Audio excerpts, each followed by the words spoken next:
Oklahoma Memorial Stadium in Norman, the scene today of a very important game in the Big 8 Conference. The Colorado Buffaloes, defending co-national champions, in town to take on the Oklahoma Sooners. The Buffaloes already on the field with a record of 3-2, coached by Bill McCartney in his 10th year. And here come the Sooners. Oklahoma was undefeated until being beaten by Texas in the Cotton Bowl. Gary Gibbs in his 3rd season as the head coach of the Sooners. Hi, everybody. I'm Steve Zabriskie, along with 10-year NFL veteran John Spagnola. We welcome you to Game 2 of our ABC doubleheader, a game that'll go a long way to determine who wins the Big 8 Conference this season.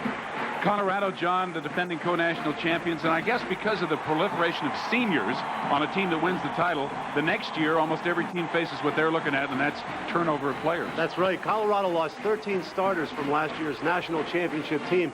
8 of those starters are from the offensive side of the ball. So if you're head coach Bill McCartney, the one guy you'd still like to have around is their quarterback, Darian Hagan. Everything that Colorado does offensively depends on Darian Hagan. The running game relies on his ability to make the correct read in the option package, but Darian Hagan will also play action pass off the option and roll out to throw the ball downfield. In order for Oklahoma to be successful this afternoon defensively, they must limit what Darian Hagan does in running the option. Well, he will put pressure on their defense, but Oklahoma's offense will always also rather be under some pressure. They were going along quite well until they met up with the Texas defense last week, and they really, John, have a new look, and we're going to see a little bit of that today. That's right. Although Oklahoma's offense was shut down in the second half against Texas last week, the objective this year is to create a more balanced attack. The running game is still the major component of the Oklahoma offense, but with Cale Gundy at quarterback, Oklahoma is throwing the ball with more regularity than ever before. 38% of the total offense comes from the pass, and as Cale Gundy, who is just a sophomore, matures, the passing game will become an even larger part of the Oklahoma overall offensive scheme. Gundy did not have a good game against Texas last week, particularly when they were trying to come from behind. So pressure on both quarterbacks, pressure on both defenses, and it'll take good defense to win this one today.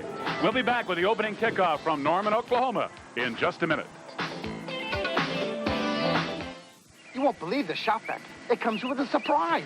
So where's the surprise? In a minute. First, this baby picks up stuff like nails and glass, and like a regular shop vac, it also picks up water. So where's the surprise? Just watch. You twist the top, lift it off, and you've got a surprisingly powerful blowout.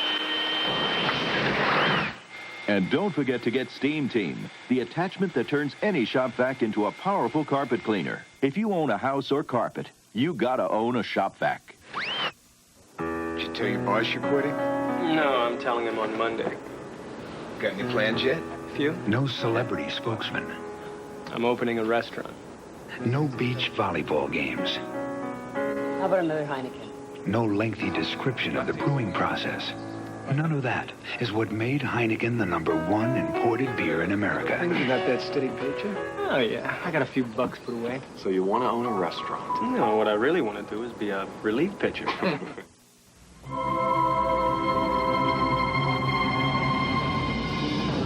For centuries, mankind has looked to the heavens for the extraordinary. Starting November 1st, it can again, in the friendly skies. Introducing Connoisseur Class, only on United. A truly elevated form of international business class. Come fly the airline that's uniting the world. Come fly the friendly skies. This man just finished an incredibly close and exceptionally comfortable shave with the Norelco razor. But to see how he got it, we have to go back to when he began to shave, not just above the skin, but below it. Here, our patented lift and cut system lifts the hair so when it's cut, it can actually drop below skin level without the blades even touching your face. Try it, and you'll keep going back to Norelco for a perfect shave. Norelco, we make close comfortable. ABC's College Football.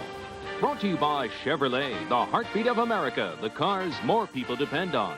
By the Die-Hard battery, now with more power when you need it most. And by UPS, now offering 10:30 a.m. guaranteed overnight air delivery. Charles Johnson of Colorado took the opening kickoff and brought it out to about the 17, where it was knocked down by William Schenkel. Oklahoma had won the toss, but they chose to defer to the second half, and so Colorado took the opening kickoff. Oklahoma kicking off with the wind at its back. And Darian Hagan will lead the offense up 1st and 10, Buffaloes at their own 17. Scott Phillips and Lamont Warren, a new backfield for Colorado. Phillips the fullback, Warren the tailback.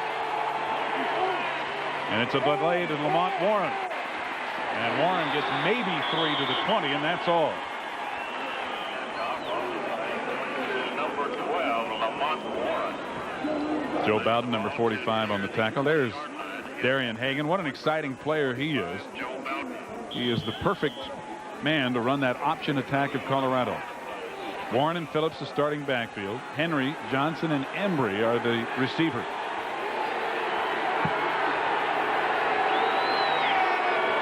Second down.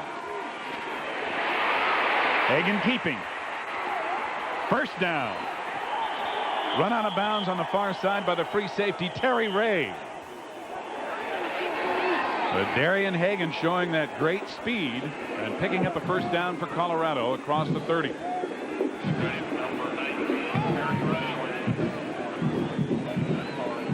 It's a gain of 11. Here's the Oklahoma defensive unit, the front 7. Big, fast, and very mobile, especially those linebackers. The secondary has already picked off 16 interceptions this year. 1st and 10, Colorado at their own 31. Lamont Warren getting outside. Joe Bowden hitting him from behind. And Jason Belser, the strong safety, make the tackle, but it's enough for another Colorado first down.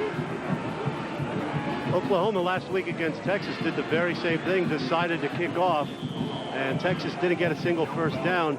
Now Colorado has 2 first downs on the strength of the running from Lamont Warren, who really wanted to run right side there and cut it back, and he's getting his first start today. He's really matured as a true freshman. Gain of 12, and the ball just short of the 43. The fullback, Scott Phillips, and he maybe gets a yard. He is wrapped up by Ricky Bren, the nose guard. In talking to Tom Hayes, who's the defensive coordinator for Oklahoma, he felt today in stopping the option for Colorado, he really had to focus on the first 2 parts of the option. That is the fullback handoff and then Darian Hagan's ability to run with the ball. So far, we've seen Hagan get a first down running, but they definitely were effective there in stopping the fullback run.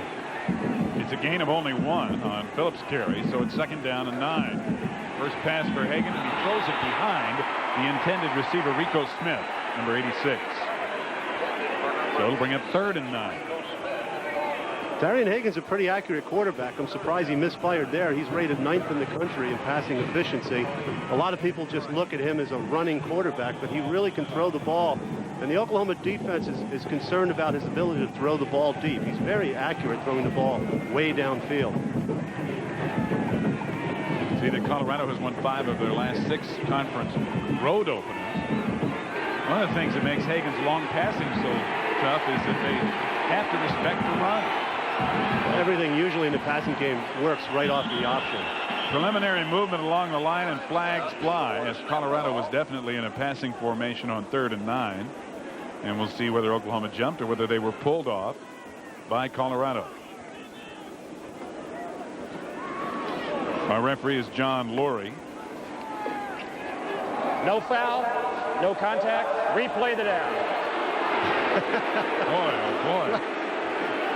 Now, once in a while, 1 flag will drop, and they'll say this, but there were 4 or 5 flags out here. It sure like there had to be some contact there.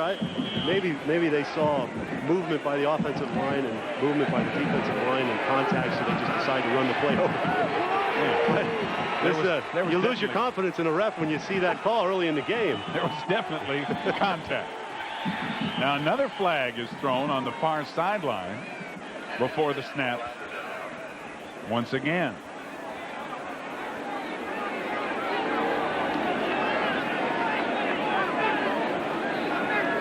The head linesman making the call. And another conference. Here's John Lurie again. Dead ball. Offense lined up in the neutral zone. 5-yard penalty. Well, he just gave us the delay of game signal for lining up in the neutral zone. John Lurie, we've got to get on the same page here. It's been a rocky start so far today. Well, it's going to make it 3rd down and 14 for Colorado as it moves the ball back inside their 39. No score. We're in the first quarter with 13:08 remaining. First possession of the game. Colorado moved to 2 quick first downs, but now it's 3rd and 14. Play action, screen, Lamont Warren to the 45, and that is all. Banged down by Joe Bowden, who leads the Sooner defense in tackles. Joe Bowden is coming off back-to-back weeks in which he had 18 tackles. He read the screenplay perfectly there. You can see where Colorado wants to get the ball in Lamont Warren's hands as much as possible. They have a lot of confidence in their freshman. Mitch Berger is the punter, number 17. He's averaged 42 yards a kick. And Otis Taylor, number 11, is back deep to receive, standing inside his 20 for Oklahoma. Not a very good kick. Taylor comes up, takes it at the 21. Breaking tackles and getting across the 30 to about the 31 before Greg Thomas, the starting free safety, number 27, brings him down. So Oklahoma will have pretty good field position at about their own 32. Mitch Berger is averaging 40.1 net returns off 41.96 gross punting this year. That means that most teams only average 2 yards against him. He usually gets the ball high in the air with good hang time and relies on great coverage. Here's the Oklahoma offense. Gaddis and McKinney in the backfield and the big guys up front. 1st and 10. Mike Gaddis, big hole. 1st down for the 44. Sophomore linebacker Ron Woolfolk making the stop for Colorado. You can expect Mike Gaddis to be the workhorse this afternoon. He got off to a good start last week against Texas, and he's going to do it again today and carry the load. Against this defense. And the question is, can Colorado stop the Oklahoma running attack? 12-yard gain and a 1st down just inside the Oklahoma 45. Gaddis again on the delay. Fumble. Looks like Colorado might have it. Nope. Oklahoma recovers. Greg Biekert made the hit for Colorado. It looked like Biekert might come up with the football, but he didn't. Gaddis on a delay up the middle, carrying the ball a little bit outside. You know, you got to keep it up against your chest when you're running through the middle. He had 82 yards last week against Texas, and it seems to me that the Oklahoma offense wants to get his motor running early in the game today again. Biekert actually knocked the ball right back to Gaddis, who was on the ground. 2nd down and about 6. And there's Gaddis again. Trying to get outside. He's hauled down by Chad Brown, who is the 2nd leading tackler for Colorado behind Biekert. Not quite enough for a 1st down. It'll be 3rd and about 1. Mike Gaddis leads the team in rushing, and he's moved up to 19th on the career rushing list for Oklahoma this year with 1,700 yards. There's Cale Gundy, the young quarterback, just a sophomore. He has about a year of starts under his belt now, and they expect great things from him, and he really is revamping the Oklahoma offense. Kenyon Rashid, the fullback, gets the 1st down and more as it gets down near the Colorado 40. In the grasp of Chad Brown and Ted Johnson. They'll mark it right on the 40, where it'll be 1st and 10 Sooners. Well, so far, each team doing pretty much what we expected, John, in the beginning, and that's try to pound and establish the running game. Well, everything in their offense for both teams revolves around being able to run the option well and get the running game going well. So far, Oklahoma has been able to continue a drive, and I like the fact that they're getting the ball to the fullback. Gundy's 1st pass over the middle, complete. Ted Long inside the 10.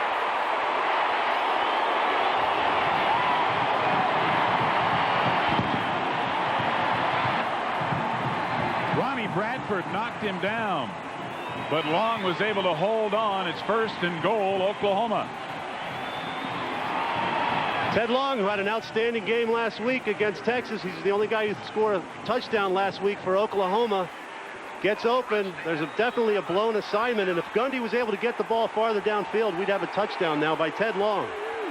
It's a 33-yard gain, and the Sooners have it at the Colorado 7. Gaddis inside the 5 and down near the 2. Greg Thomas, the free safety, pushing him back. Mike Gaddis running with a lot of power this afternoon, and when you can get the ball deep to a back like him where he can see the whole front in front of him, he'll make the cutback. That's what he did on that play. He gets some good yardage. 2nd down and goal, Oklahoma at the 2. Gundy trying to get the fans in the end zone to quiet down. Ted Long in motion, jumping preliminarily one of the linemen. I don't see a flag, however.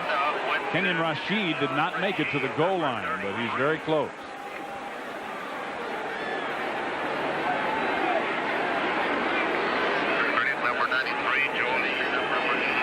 Oklahoma's content to run the ball in the middle with Kenyon Rashid, who is a little bit disappointed this year. His number of carries is about half of what it was last year. He feels like he is contributing with blocking, but he'd like to carry the ball more, and like I said, that's a big part of the Oklahoma offense. We'll check that average, 5.5 yards per carry. Rashid again, touchdown.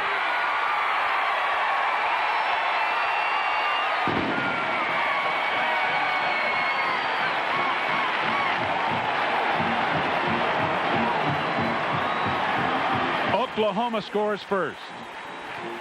Kenyon Rashid just off the left side. A good block by number 64, Paul Moriarty, the left guard.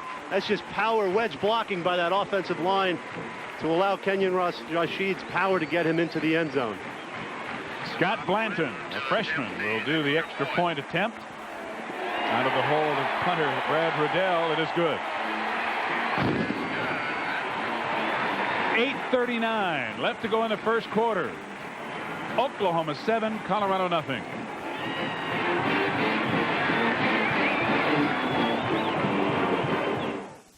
Last year, the average price of a car with standard anti-lock brakes was over $40,000. But today, all that's changed.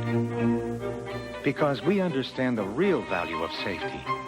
We've put anti-lock brakes standard on more models than anyone. Even on our least expensive Cavalier. Chevrolet. The heartbeat of America. The cars more people depend on. That's today's Chevrolet. The American Society for Testing and Materials set a new technical standard for antifreeze used to protect heavy-duty truck engines against boiling, freeze-ups, and corrosion. Only one of the 3 best-selling antifreeze brands made for cars meets that standard. It's the patented car antifreeze that can also keep heavy-duty engines running at their peak. Protect your engine from freeze-ups and boilovers. Remember the heavy-duty standard. Don't stop short of the peak. It's going to be a good week to keep in touch. Remember the day at the ballpark when I hit the ball and ran and slid in the mud and I was thick mud? You had a crush on my brother? She reminds me so much of you.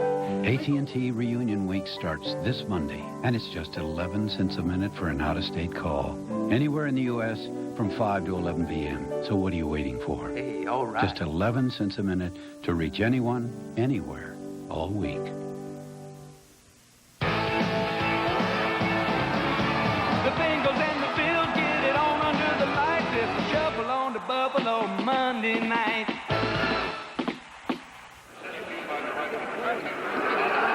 Oklahoma goes 68 yards in 8 plays to get on the board and lead 7-0 against Colorado here in the first quarter with 8:39 left to go in the quarter. So the Sooners will be kicking it off. The big play, John, that 33-yard pass to Ted Long. Ted Long did that last week. It was an out and up last week. This week it was off of play action. He's really playing well. And in talking to Larry Coker, the offensive coordinator for Oklahoma, he told me that some of the pro scouts are starting to take a look at Ted Long. They like his quickness, they like his speed, and they like the way he can make tough catches, and he certainly made a tough catch there on that long gain by Oklahoma. You got blasted and held on. Brad Riddell to kick it off. Charles Johnson and Chris Hudson back. Hudson has it bounce off his chest. Inside the 5. Dropped at the 1. Tony Levy. Number 22 with coverage. Colorado at their own 1-yard line.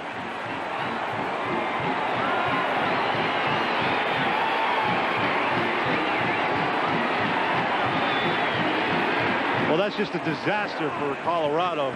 Almost a safety as Hudson tried to bow it back.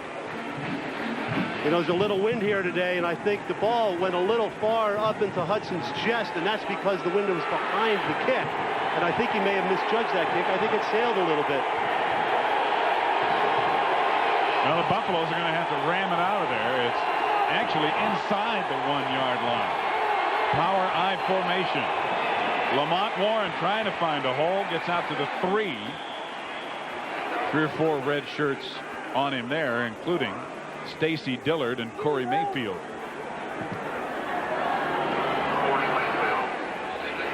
One thing head coach Bill McCartney felt today is that offensively he couldn't grind Meade in ball control. He's going to have to go for some big plays offensively. A little harder to do that when you're down inside your own 5-yard line. But I think if Colorado gets some breathing room here, they're going to try and open it up offensively. 2nd down and 7. Nowhere to go for Hagan. Reggie Barnes on the stop for Oklahoma along with Tippins. Let's get a report now from New York and Roger Twibert. Thank you, Steve. Indiana at Michigan. 4th down play with about 4 minutes to go. Corey Taylor tries to bust it up the gut. As they went for the touchdown, they were down by 8 then, and it is now a final 24-16. Michigan wins it. Desmond Howard with 3 touchdown catches from Elvis Grbac. Let's go back to Steve. Thank you, sir. Magic Man, much in evidence in Michigan's win today. A penalty flag was thrown on the play in which Hagan maybe gained a yard, and we've had a rather lengthy conference here. The officials have spent more time together in the first quarter here than they probably do off the field. Well, they're getting to know one another. In addition to those, John Laurie is the referee, and he marks it off, and it's going to be a 1st down. The penalty, a personal foul against Oklahoma. And it moves the ball out just almost to the 20. So Colorado, with the help of the penalty, gets out from their own goal line. Taking the option again. Cuts it upfield. Cut down beautifully. William Schenkel. Playing the run tough from his cornerback position. Usually the linebackers are responsible for the quarterback. There's assignments to the fullback and the quarterback, and those assignments are usually shared by the defensive end or the linebackers. In that particular play, William Schenkel was rolled up as a cornerback. He was on the line of scrimmage. He was able to read the option. And what Colorado may do is see that and try and fake the option and throw the ball downfield. 2nd down and 7. Lamont Warren nowhere to run. What a play by Stacy Dillard as he fought off the blocker, and while the guy was still on him, made the tackle.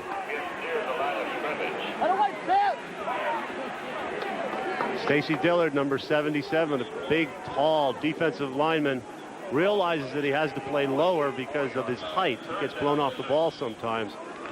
He was a nose tackle last year, but he really found his own at left tackle and is really playing well.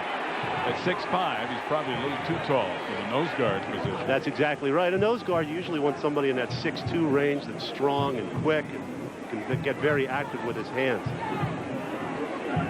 Well, time called again by the official. Bill McCartney questioning John Laurie. It's 3rd down and 6.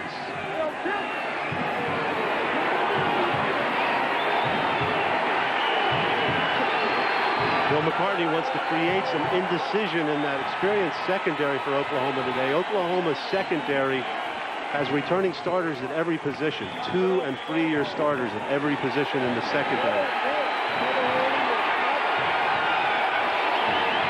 Play action.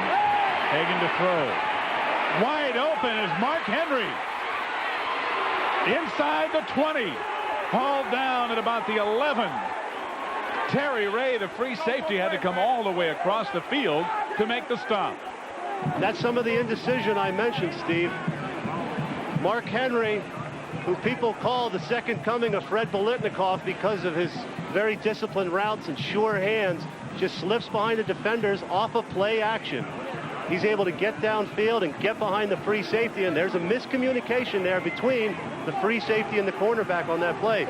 Well, Mark Henry, take a look at him. He says, I even have the same receding hairline that Fred Biletnikoff had. Well, Jason Belser, the strong safety, may have been the one to blow the assignment. Charles Franks released him, and there was nobody to pick him up. A 65-yard gain. 1st and 10 Colorado at the Oklahoma 11. Lamont Warren and Reggie Barnes crashing through. Hauls him down by the ankles for a gain of 1 to the 10. It'll be 2nd and 9.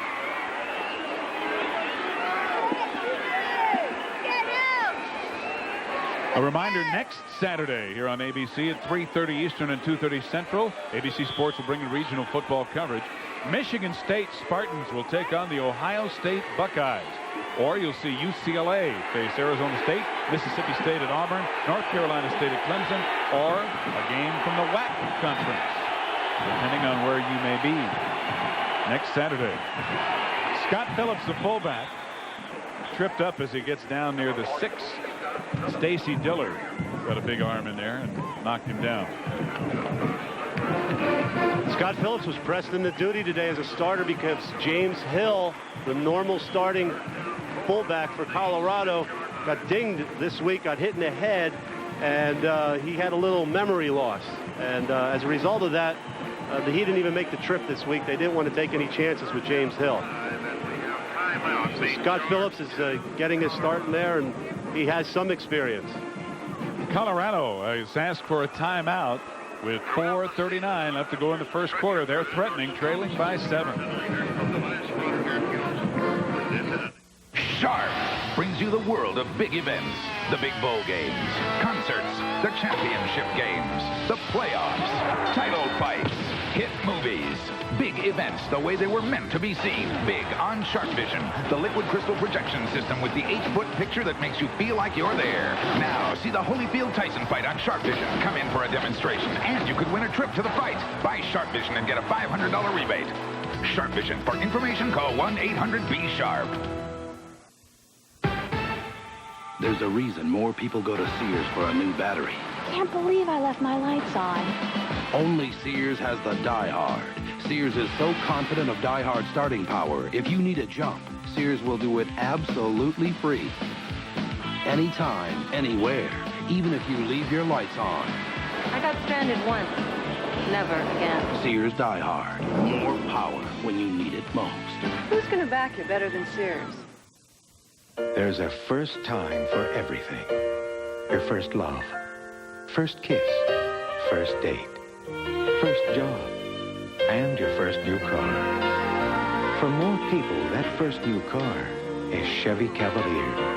A simple, solid value that'll get you through the changes until the next first time. The cars more people depend on. That's today's Chevrolet.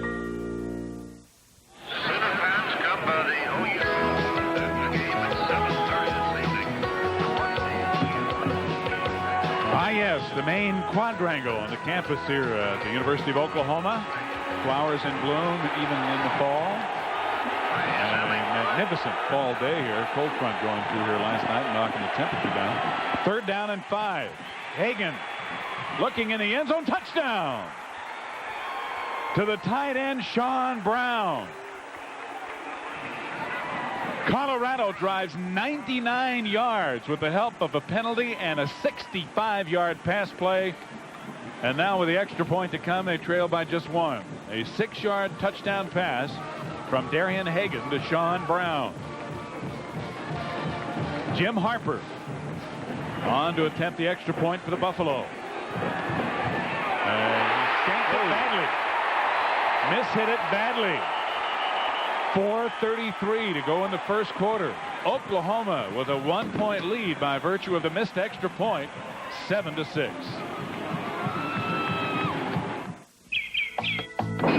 Every business morning, while the rest of the world is getting up, UPS is guaranteeing overnight delivery before 10:30 for far less than other companies charge. And every business morning, more people are waking up to that fact. Good morning. Morning. Since we became employee-owned, I think there's a far greater commitment to providing good quality service. Roving Rapid Return is really fast. I meet you at your car, push a couple of buttons, hand you a receipt, and you're out of there. So why rent from anyone but an owner? It took all day, but they finally came up with one very big idea. What do you bet they printed on a LaserJet from Hewlett-Packard? It's not easy being a truck. Like a rock, I was strong as I could be. Like a rock, nothing ever got to me. But through it all, Chevy full-size has the best resale value in the business. Chevy trucks. Like a rock, The trucks you can depend on. The trucks that last.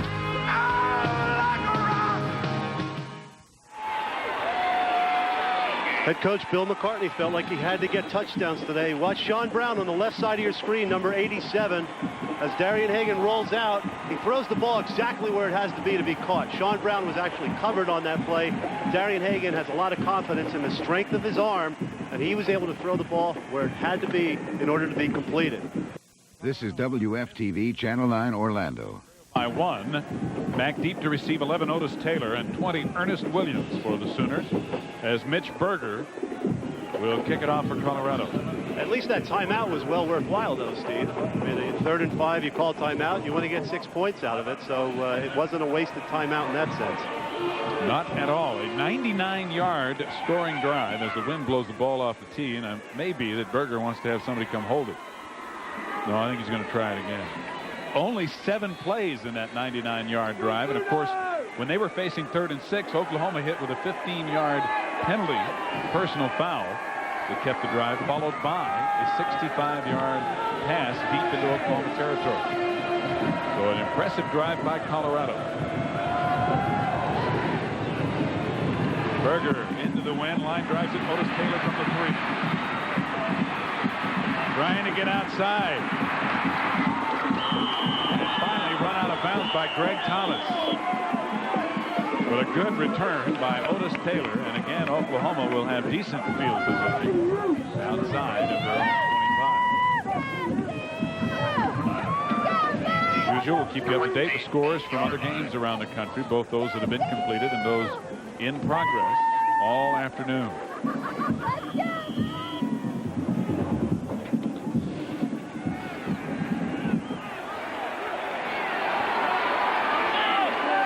First and 10 Sooners.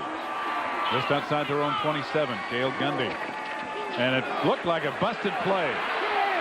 Gundy being chased down. First hit by number 50, Tony Berti. And then Leonard Renfro, number 99, finished him off. And I think Gundy and his backs went opposite directions that time. That's a quarterback's nightmare. When you turn right, everybody else is going left, and suddenly you're out in the middle of nowhere. Sometimes you see a big play, but I think Gundy hesitated a little too much there and just ducked around trying to get a few yards. A reminder that at the conclusion of today's game, we'll be selecting a Chevrolet Most Valuable Player of the Game from each team. For the 21st year through the Chevrolet Scholarship Program, $1,000 will be donated to the General Scholarship Fund of each school in that player's name. Loss of 1, 2nd and 11. Gundy to throw. Has time. Tipped. Almost intercepted. 2 Buffaloes had a chance. Deion Figures jumped up and touched the ball. He tipped it. He almost caught it. And Ted Johnson also had a chance, but neither could come up with it. Ted Johnson really should have had that ball. 11. That was a bootleg action to Cale Gundy. He was rolling around to the right side. He tried to get the ball to Joey Mickey, the big tight end, number 82, coming across the middle. A little indecision on his part. He's got to let that ball go with confidence. He tried to wait and then force it in there. It was just a crowd of Colorado Buffaloes waiting for the ball. 3rd down and 11, and Oklahoma really spreads it out. 2 wide receivers to the left, 1 to the right. Gundy under pressure. Now it is intercepted by Johnson. And Johnson hauled down at the 35 by Brian Broninger. Oklahoma's offensive tackle. But Gundy forced another one in there, and it was picked off by Ted Johnson, his 2nd interception of the year. Ted Johnson made an interception last week with one hand against Missouri. He's getting his first start today. He's playing for John Knutson. Number 46 on the left side of your screen drops back in his zone. Once again, I think Gundy is just trying to force the ball in there. The receiver was very well covered, not only from the linebackers, but from the secondary. And Johnson makes the interception this time. Ted Johnson, a true freshman. So Colorado, 1st and 10 at the Oklahoma 35. Hagan throwing it out here. Here's Westbrook. They're going to throw back to Hagan, and they do. Hagan tips it, catches it. Darian Hagan with one man to beat, but he can't get by Joe Biden. Joe Bowden tripped him up inside the 10.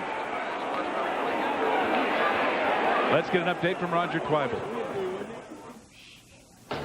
Thank you very much, Steve. Georgia at Vanderbilt leading 17-13 in the 3rd. Marcus Wilson fumbles, but Corey Harris will pick it up, and watch him make something.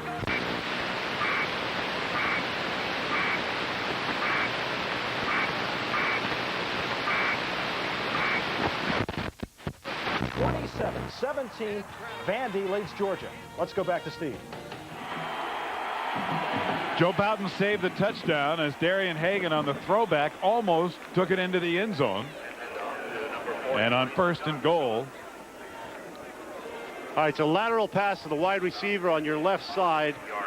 Look up at number 81, Michael Westbrook. Now he can throw the ball. He has some stitches on his finger. They were concerned about running this play, but he gets the ball back to Darian Hagan. The one thing I'm worried about on this play is there were some offensive linemen way downfield.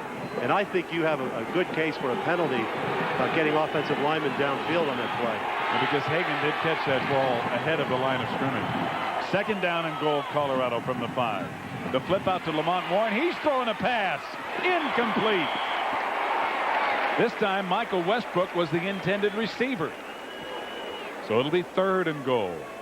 Head coach Bill McCartney felt that going into this game, he had to make a lot of big plays offensively. He didn't feel like he could just ball control drive down the field. And we're seeing real evidence of that feeling today. We see the flea flicker. Now we have the halfback option pass. Lamont Warren throws a nice ball, but this time the Oklahoma defense certainly covered the receiver on that play. Lamont Warren, though, is just a really talented player. And he wants to improve his strength running the ball, and he's been able to do that. He's starting to break tackles, but I didn't know he could throw the ball that well either. He's also the leading rusher for Colorado. Hagan, touchdown! Held on to beautifully by Christian Foria, the tight end.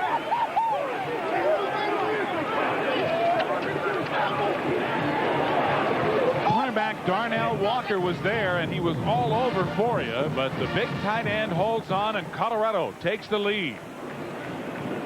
Christian Foria is on the top of your screen on the right side. Actually, he's in the backfield in the eye-bone position. He just releases through. Usually, that type of position, you're going to just be a blocker in that position, but he releases and sneaks through the secondary. Does a real nice job holding on to the ball. Jim Harper with the extra point for Colorado. This one is good. And with 2:12 remaining in the 1st quarter, the Buffalo taking advantage of the turnover following their 99-yard drive on their first score, have taken the lead 13-7. How's that for successive plays, though? I mean, a lateral pass down the field from the wide receiver, a halfback option play, and then you slip the tight end into the backfield where normally he doesn't line up, and you sneak him through into the secondary off play action for a touchdown. We're seeing some really interesting offensive plays by Colorado this afternoon. Darnell Walker, the cornerback of Oklahoma, actually tipped the ball. The pass intended for Foria, but somehow Foria was able to hold on. There's number 83 on the right side in your backfield. Off the play action, he's able to get position downfield. I think the ball was tipped a little bit, Steve, but he really showed great concentration in holding on to the ball. The interception by Ted Johnson, the freshman linebacker of Colorado, gave Colorado the ball at the Oklahoma 35, and they took it in 4 plays in 1 minute and 15 seconds to lead 13-7. Otis Taylor and Ernest Williams back, and Mitch Berger, the punter, will do the kicking off as usual.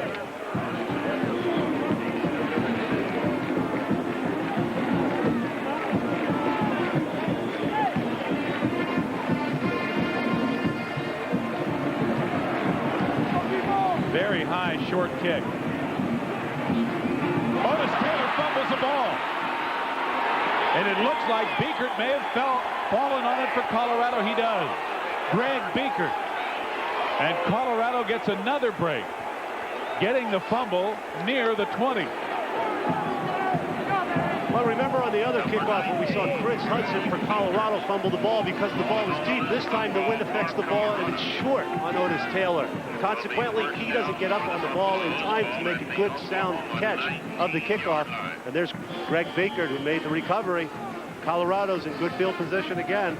They mark it at the 19 of Oklahoma. So Darian Hagan and the boys are back to work. Hagan has completed 4 of 5 passes for 82 yards and a touchdown already. Westbrook on the end around. Breaks the tackle. Has a first down inside the 10.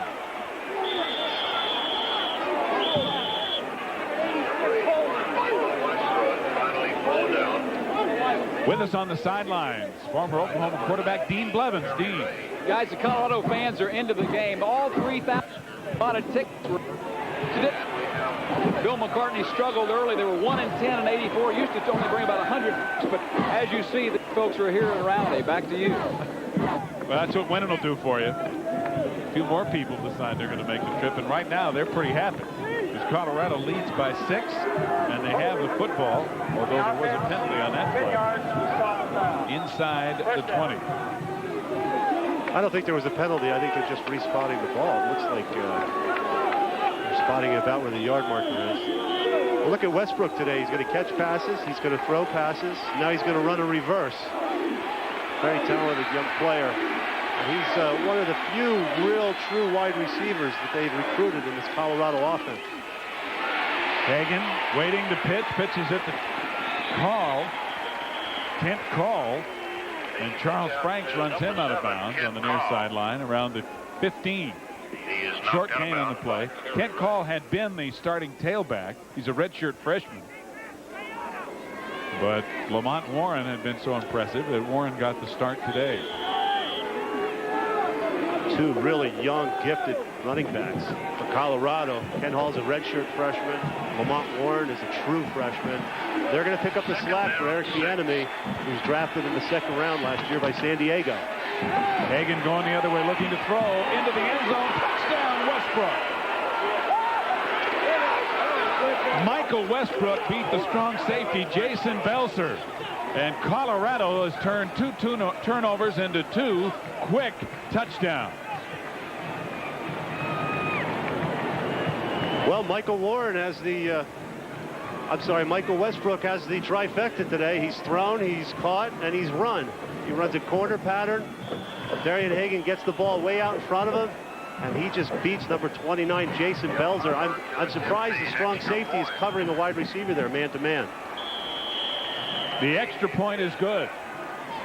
And within the space of just about 1 minute of time off the clock, Colorado has scored twice.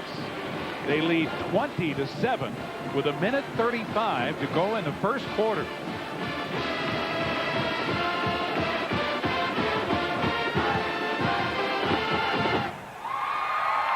We'll take a timeout now to bring you a message about some upcoming shows here on ABC.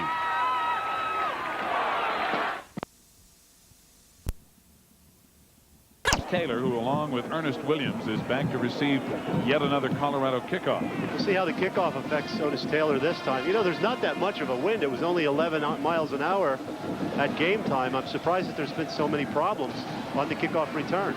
Mitch Berger hits this one a little better, and Taylor lets it bounce and go out of the end zone. So the touchback will bring it out 1st and 10, Oklahoma at their own 20.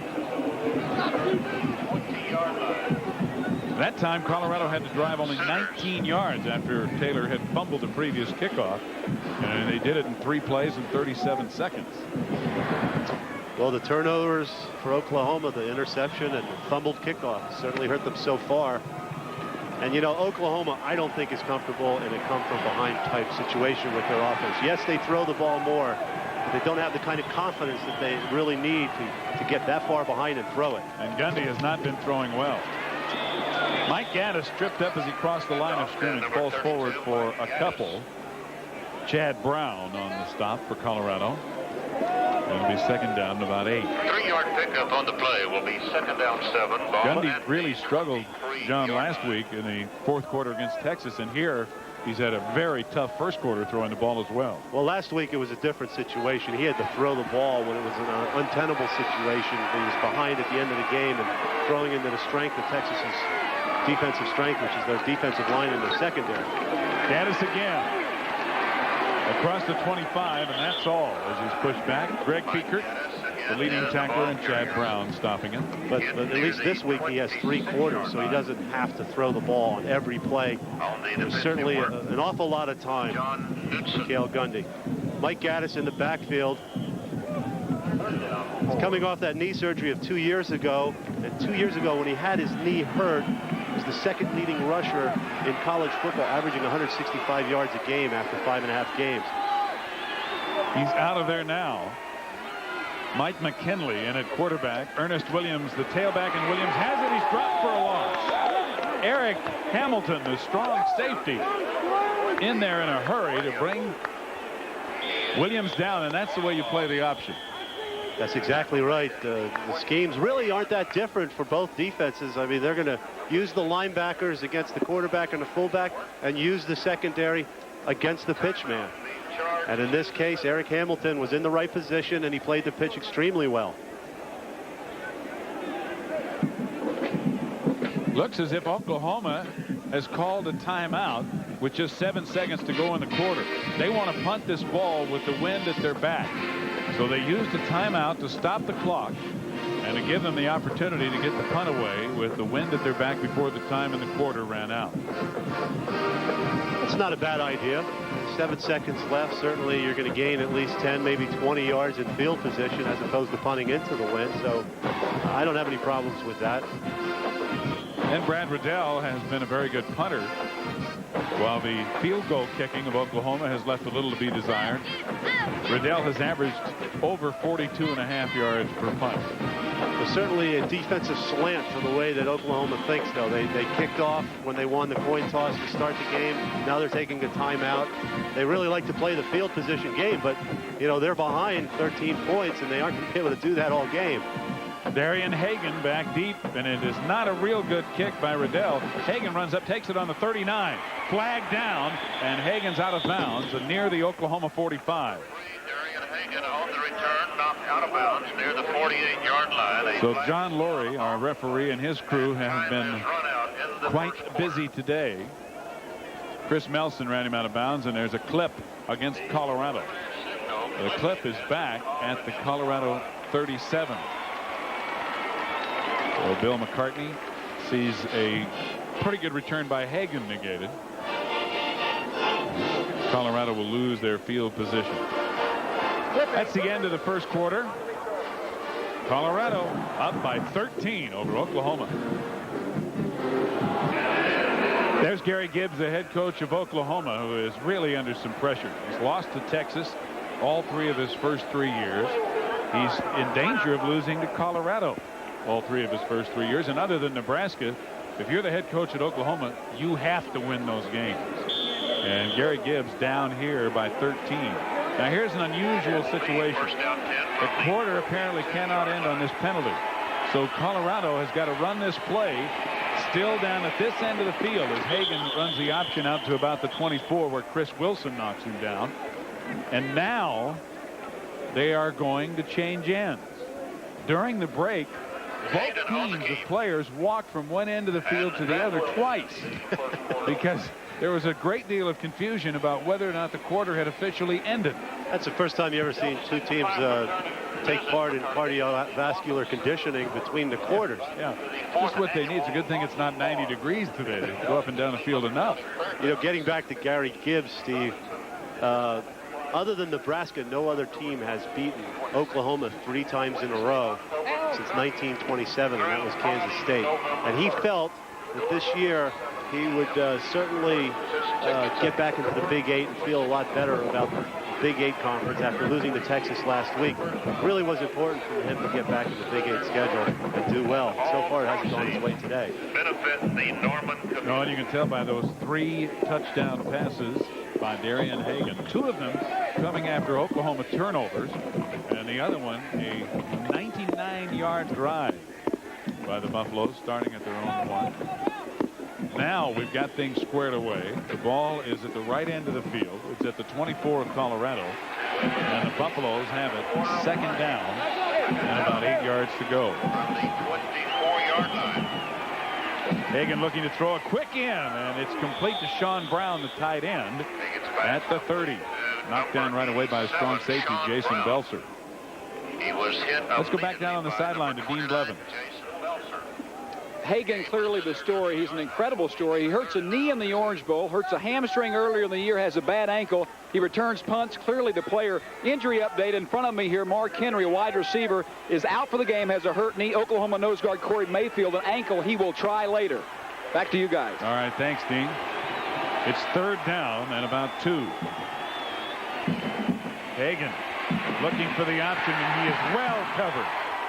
Almost right at the line of scrimmage. Terry Ray, the free safety, and Joe Bowden surrounded. I love the way he pops up and hits everybody. It says hi to everybody after he gets tackled. Darian Hagan's absolutely fearless. In the option game, he's going to get hit all the time. Whether he pitches the ball or runs the ball, he's always going to get hit. But he pops up and just has a way of deflating the defenders by saying, hey, good hit, good job, try it again next time. By the way, I think Mark Henry probably hurt his knee on that long reception. Yeah, he came up limping. Mitch Berger's punt, and Otis Taylor with a fair catch at the Oklahoma 34. Berger punting with the win. 13:42 to go in the 2nd quarter. Colorado leading 20-7.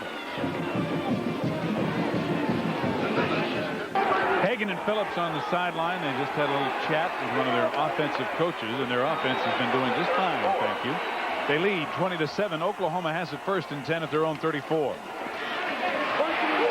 Mike Gaddis dragging a Colorado defender with him across the 40. Greg Biekert, one of those going for a short ride.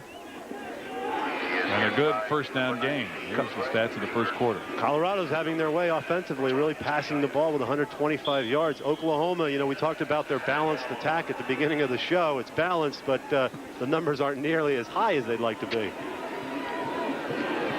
Big plays, and of course the 2 big Oklahoma turnovers are really the difference in the game.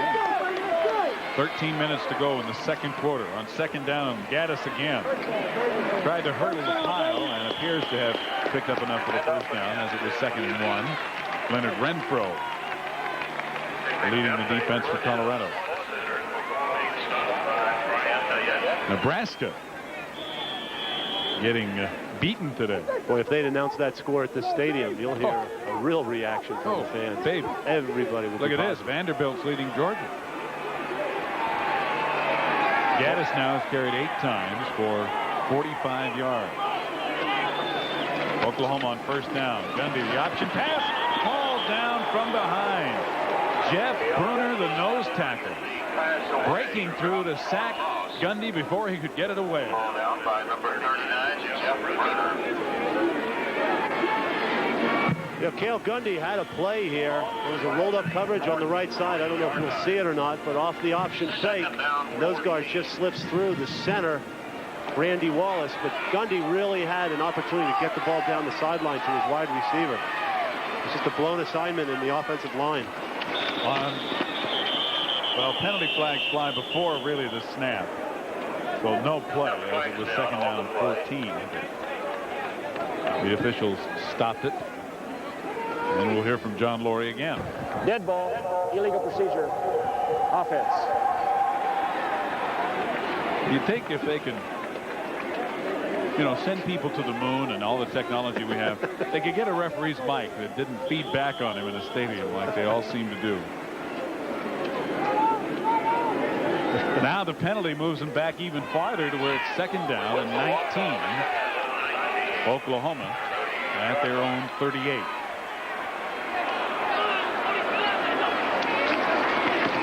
Play action. Andy has time. Completes it to the tight end, number 82, Joey Mickey. And John Knutson, a freshman linebacker, bumps him out of bounds. So they get a little bit of it back. Joey Mickey, 6'5", 269, a really big target as a tight end. And off the play action, it's a good idea to get the tight end across the middle and get the ball off to him. Joey Mickey has said that he loves to get the ball in the open field because he can see defensive backs' eyes just get bigger and bigger as he gets a head start running. I wouldn't want to tackle him.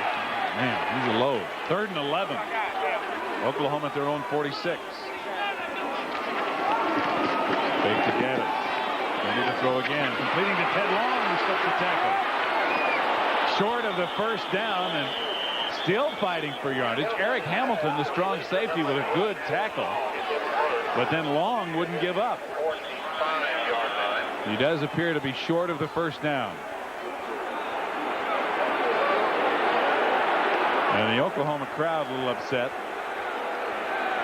Greg Thomas, the co-captain for Colorado, thinks he has a fumble recovery there off the play action. There's sort of a short and long here. Ted Long is short, and there's another receiver deep, number 3.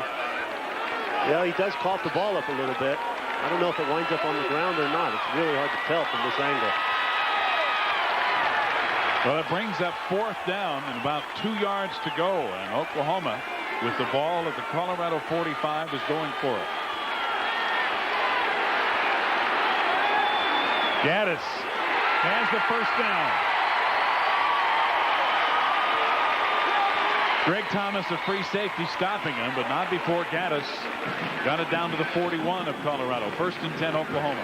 One of the criticisms of head coach Gary Gibbs, fairly or unfairly, has been that he's playing not to lose, particularly last week against Texas. I think he realized on that 4th and 2 call that he had to get something going. The fans certainly responded to that first down on the 4th down call. Gutsy call by the head coach.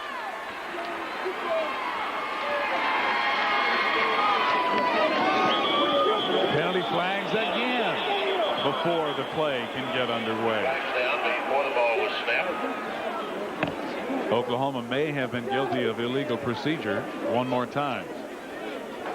Dead ball, illegal procedure. Offense, 5 yards, first down. Well, Steve, you could have been a referee. Well, there are a lot of people who think I should have been something else.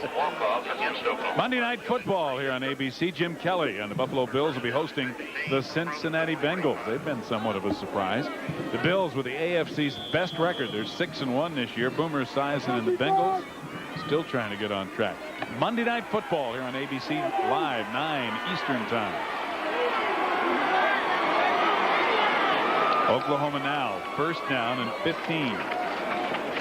Another play action, ready to pass, and he completes it. Ricky Brady finally pushed back and out of bounds at the 40 of Colorado. Eric Hamilton, the strong safety, again on the stop. I think Ted Long you have to credit with an assist on that tackle. He was trying to help out Ricky Brady, and he actually he tried to throw a peel back block. Watch Ted Long, number 3. Ricky Brady's made the catch. He wants to get involved. He's a hustling player, good blocker, but he realizes Brady's cutting in and while he's trying to set up the block. You know, as a receiver, most of the time you're always better off throwing the block downfield as opposed to cutting back and trying to get somebody. You get a bigger hit when you can peel off and nail somebody, but a lot of times you get called for a clip where you make the tackle, as Ted Long did there. Yeah, you don't want it to be your own guy. 2nd and long. Gundy chased out of the pocket. Trying to run for it, dives forward to about the 32. He'll be a couple of yards short of the first down. Eric Hamilton and Leonard Renfro on the stop.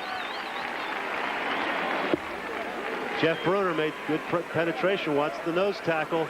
Just works his way past the center. It looks like there was really a stunt in conjunction with the linebacker. Nevertheless, Bruner really gets upfield fast and forces Gundy to run, and Gundy to get a nice job getting positive yards there.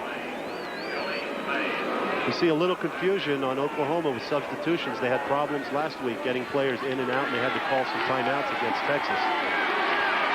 Third down and about 2 yards to go. Rashid banging through. Down to the 25. First down, Oklahoma. Chad Brown and Ronnie Bradford made the stop, and they paid for it, as Rashid's only 5'10", but he weighs 230. He's alone, and Oklahoma resorting to what they like to do. They had a 4th and 2, and they powered it up the middle with the tailback. Now they had a 3rd and 2, and they did the same thing with the fullback. Well, he leaves some guys in his wake on this one. Rashid makes a nice cutback and really runs right through John Knutson, number 36. Chad Brown, number 34, finally has to make the stop. That time, Randy Wallace did a good job blocking Jeff Bruner, the nose tackle. Mike Gaddis on first down, picking a hole. And picking up about 4 down to the 21. Greg Beaker making the stop. You know, I'm curious why Jeff Bruner's playing so much at nose tackle. Joel Steed is an All-American candidate this year, and it's really a fine nose tackle. He has a little problem. He broke his hand earlier this year, but I'm surprised we haven't seen more of him playing today. Maybe Dean could find out if there's an injury with him. He has not been on the field that much, that's for sure. Jeff Bruner, only a sophomore. Well, he's in now. Joe Steed just checked back in. I guess he heard me. Ready to throw. Completing it to Chris Nelson. Nelson going to his knees immediately. Very close, but it appears to be short of the first down marker. This is what Gundy does well. 3-step drop. He knows where he wants to get the football. He fires it out there. Chris Nelson makes sure of the catch, but as a result, he winds up just short of the first down. And you know, in college football, as soon as your knee touch, that's where the play ends. So it's at the Colorado 25. The Buffaloes are leading the Sooners 20-7. We're in the second quarter. It's 3rd down and 1. Rashid. Oklahoma just wants to get that first down, and Kenyon Rashid gets it. Let's go down and get a report from Dean Blevins. Well, guys, just brought it down here. Scott Blanton gets ready to go onto the field. He's a true freshman kicker that has struggled. Only 3 of 8 from field goal range. Oklahoma only 3 of 11 his score. Behind me later on that story. Let's go back to the field. All right, thanks, Dean. Preparation so important for the kicker. Oklahoma with the 13th play of the drive. 1st and 10 from the 13 of Colorado. Mike Gaddis banging straight ahead inside the 10. Greg Beaker again on the stop, along with Joel Steed, nose guard 93. In order to keep this drive alive, Oklahoma had to convert a 4th down play and 2 3rd down plays. Now they're in the 15th play in this drive. That's the kind of offense they like to run. And they have mixed it up in this drive with a little bit of passing, but primarily the running game. With safe passes. Short drops by Cale Gundy. That allows him to build his confidence as the game goes on. 2nd down and 6. And preliminary movement again along the line of scrimmage.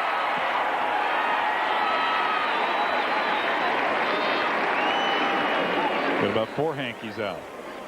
Dead ball. Offsides. Defense. I think the reason the defense jumped off sides is because the motion in the backfield. Watch Ted Long, number 3, move. Now it looks like they moved before he moved. Sometimes that motion in the backfield will affect defensive linemen. Joel Steed trying to quickly get through the gap, and he did. A little bit illegally there, Joel. Before the snap. You know what? Maybe Cale Gundy just changed up his count there. Could be. But it gives Oklahoma the ball just inside the 5, and it is 2nd down and 1 yard to go.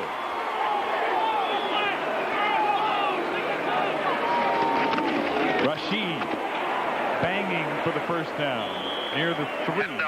Leonard Renfro on the stop for Colorado. You know, I would have liked to have seen a play action in 2nd and short there, because They have been able to convert the 3rd and shorts and the 4th and shorts. And I just think it was a good opportunity to play action, try and get the ball to the wide receivers on the slant in, or to Joey Mickey, who I saw them trying to work with the other day inside the 5-yard line. Well, it's again, one of the things that Gary Gibbs has been criticized for has been his very conservative play call. There was a chance for him to pull out the stops a little bit, try for the touchdown off the play action. It's odd that he's being criticized for that because he's passing the football more this year. It's true. But I think the people that are critical of him are just fans of Oklahoma who, you know, they're the kind of people who cheer to go for it when it's 4th and 10 and their jobs aren't on the line either. Well, it's as we spoke of earlier, it's the yeah, but syndrome. You know, yeah, but did you beat Texas? Yeah, but did you beat Colorado? Yeah, but did you beat Nebraska? And that's been Gary Gibbs' problem. Until he can do that consistently, he's going to be criticized.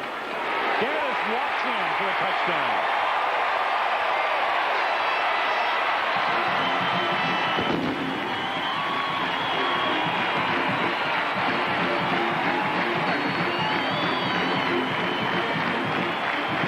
Watch the right side of the offensive line.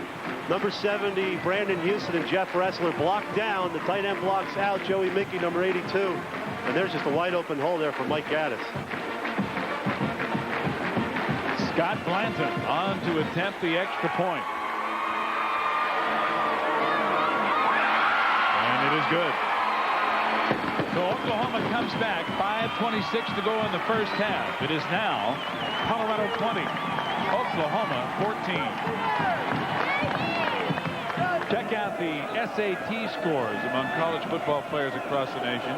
53% of them between 751 and 1,000, and 26% over 1,000. Oklahoma with an impressive drive of their own. Charles Johnson and Chris Hudson back to receive the kickoff. It's short into the wind, and it's taken by Senna, the fullback, Tony Senna.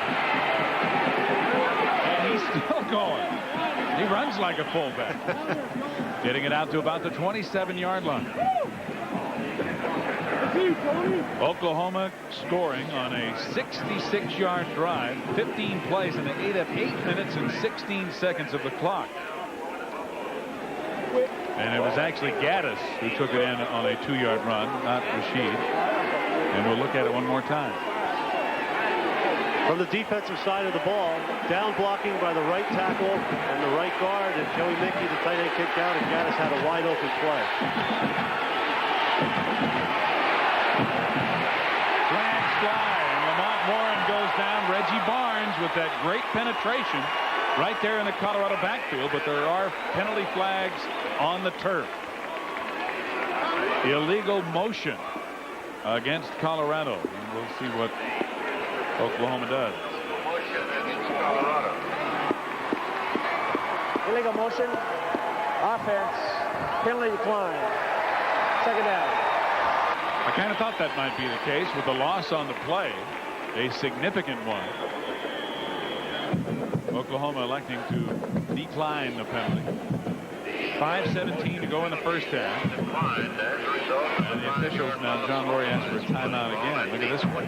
Washington, California tied in their big game in the Pac-10. Texas A&M's all over Baylor. They only lost to Rice last week. It looks like they haven't recovered. Syracuse beat Pittsburgh.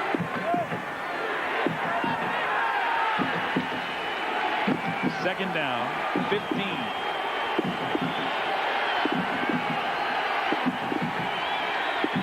Hagan on the option, trying to cut it back. Fumbles the ball. Oklahoma has it.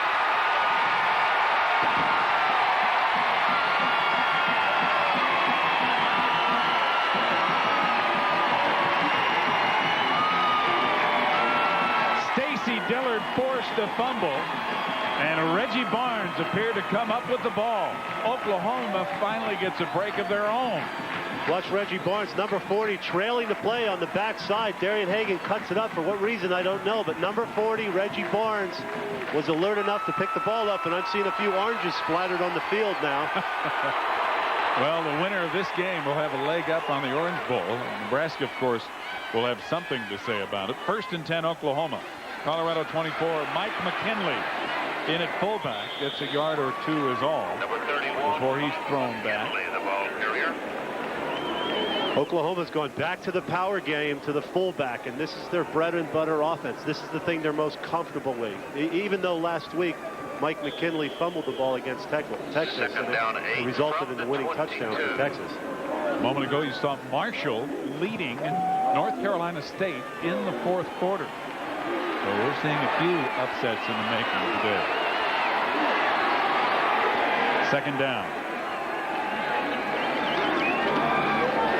Gundy with a good play-action fake, but he can't get rid of the ball. He was corralled out there by Ron Wolford, and then Ted Johnson made the stop. Gundy picked up a yard or two is all. Down near the 21, where it'll be third down. Well, the play action fooled everybody but number 2, Dion Figures, the cornerback. It's very tight coverage on Ted Long. Play action really fooled everybody. The linebackers were fooled, but there's one guy they were trying to get the ball to, and that was Ted Long on the outside. So it's third down and 7. Gundy looking to throw again. Incomplete, intended for Long. The pass thrown a little behind him.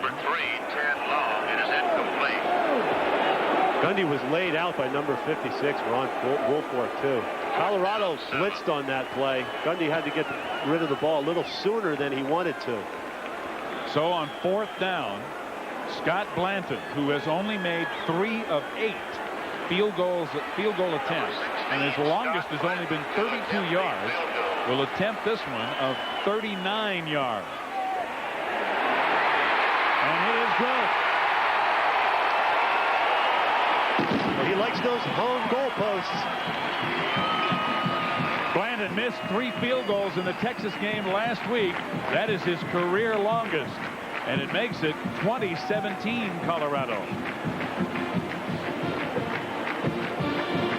Perhaps a bit more scoring here in the first half than a lot of people thought with the 2 defenses these teams had, as it is a 3-point Colorado lead. Turnovers have figured big. Brad Riddell set to kick off for Oklahoma. 9 Charles Johnson, and 47 Chris Hudson. Back inside their 10 for Colorado. A high and short kick.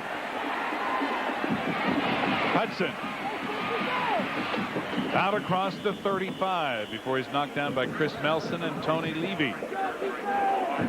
We asked Gary Gibbs about Scott Blanton, who lost some confidence last week about kicking the ball against Texas.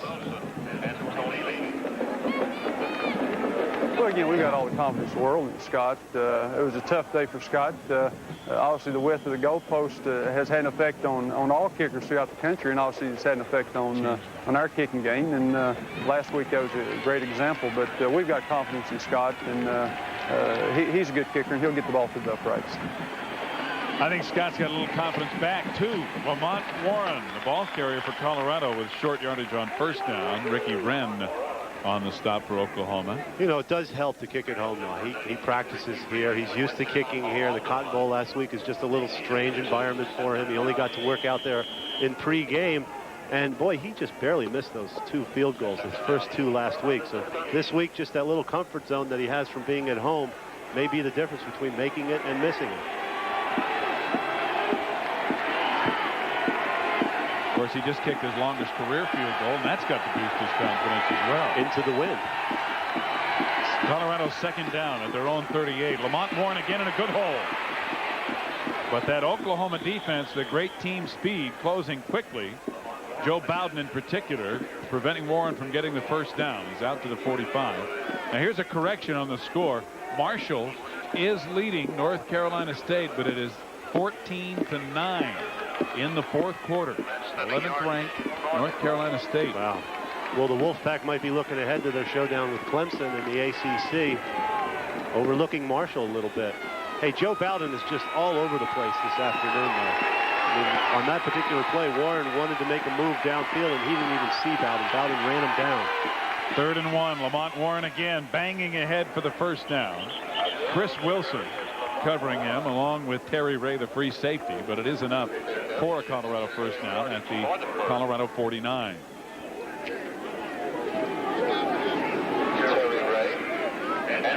Second quarter has been Oklahoma's quarter. This season, the Sooners have outscored their opponents 80-11. And they have scored 10 points here in the second quarter to none for Colorado, as the Buffaloes got all their points in the first quarter. They lead, however, goes Colorado 20-17. First and 10. Warren again. Trying to pick his way through. Proctor Lamb. And stop. Let's go down once again for an update. Dean Blevins. Guy Scott Blanton was the top kicker in high school in America by some people last year. I talked to him after he made his extra point and after he tried the field goal, said the hip flexor was killing him. I'm sure he feels better after making it. And I have an orange in my hand. Haven't seen those on Owen Field in a while. Oklahoma on NCAA probation. This game could very well give the team that wins the inside track to the Orange Bowl. We're glad that you're getting some lunch down there anyway, Dean. That's second down. Hagan to throw. Up and out to Michael Westbrook, who breaks away. Finally tripped up by Reggie Barnes at the 37. Charles Franks also on the coverage. Michael Westbrook is just an extraordinary athlete. We've already seen him run and pass, do everything else today, and he almost breaks the tackle here. Off a little counter action, Darian Hagan looks downfield. He's got that strong arm, and he guns it out to Westbrook. But look at Westbrook. Just keep his balance, get some more yardage out of the play. He's a big game wide receiver in the mold of Michael Pritchard, who was drafted last year and graduated from Colorado. Timeout called on the field. Colorado asking for a timeout with a first down at the Oklahoma 36. And as you see, just 56 seconds remaining in the first half of play.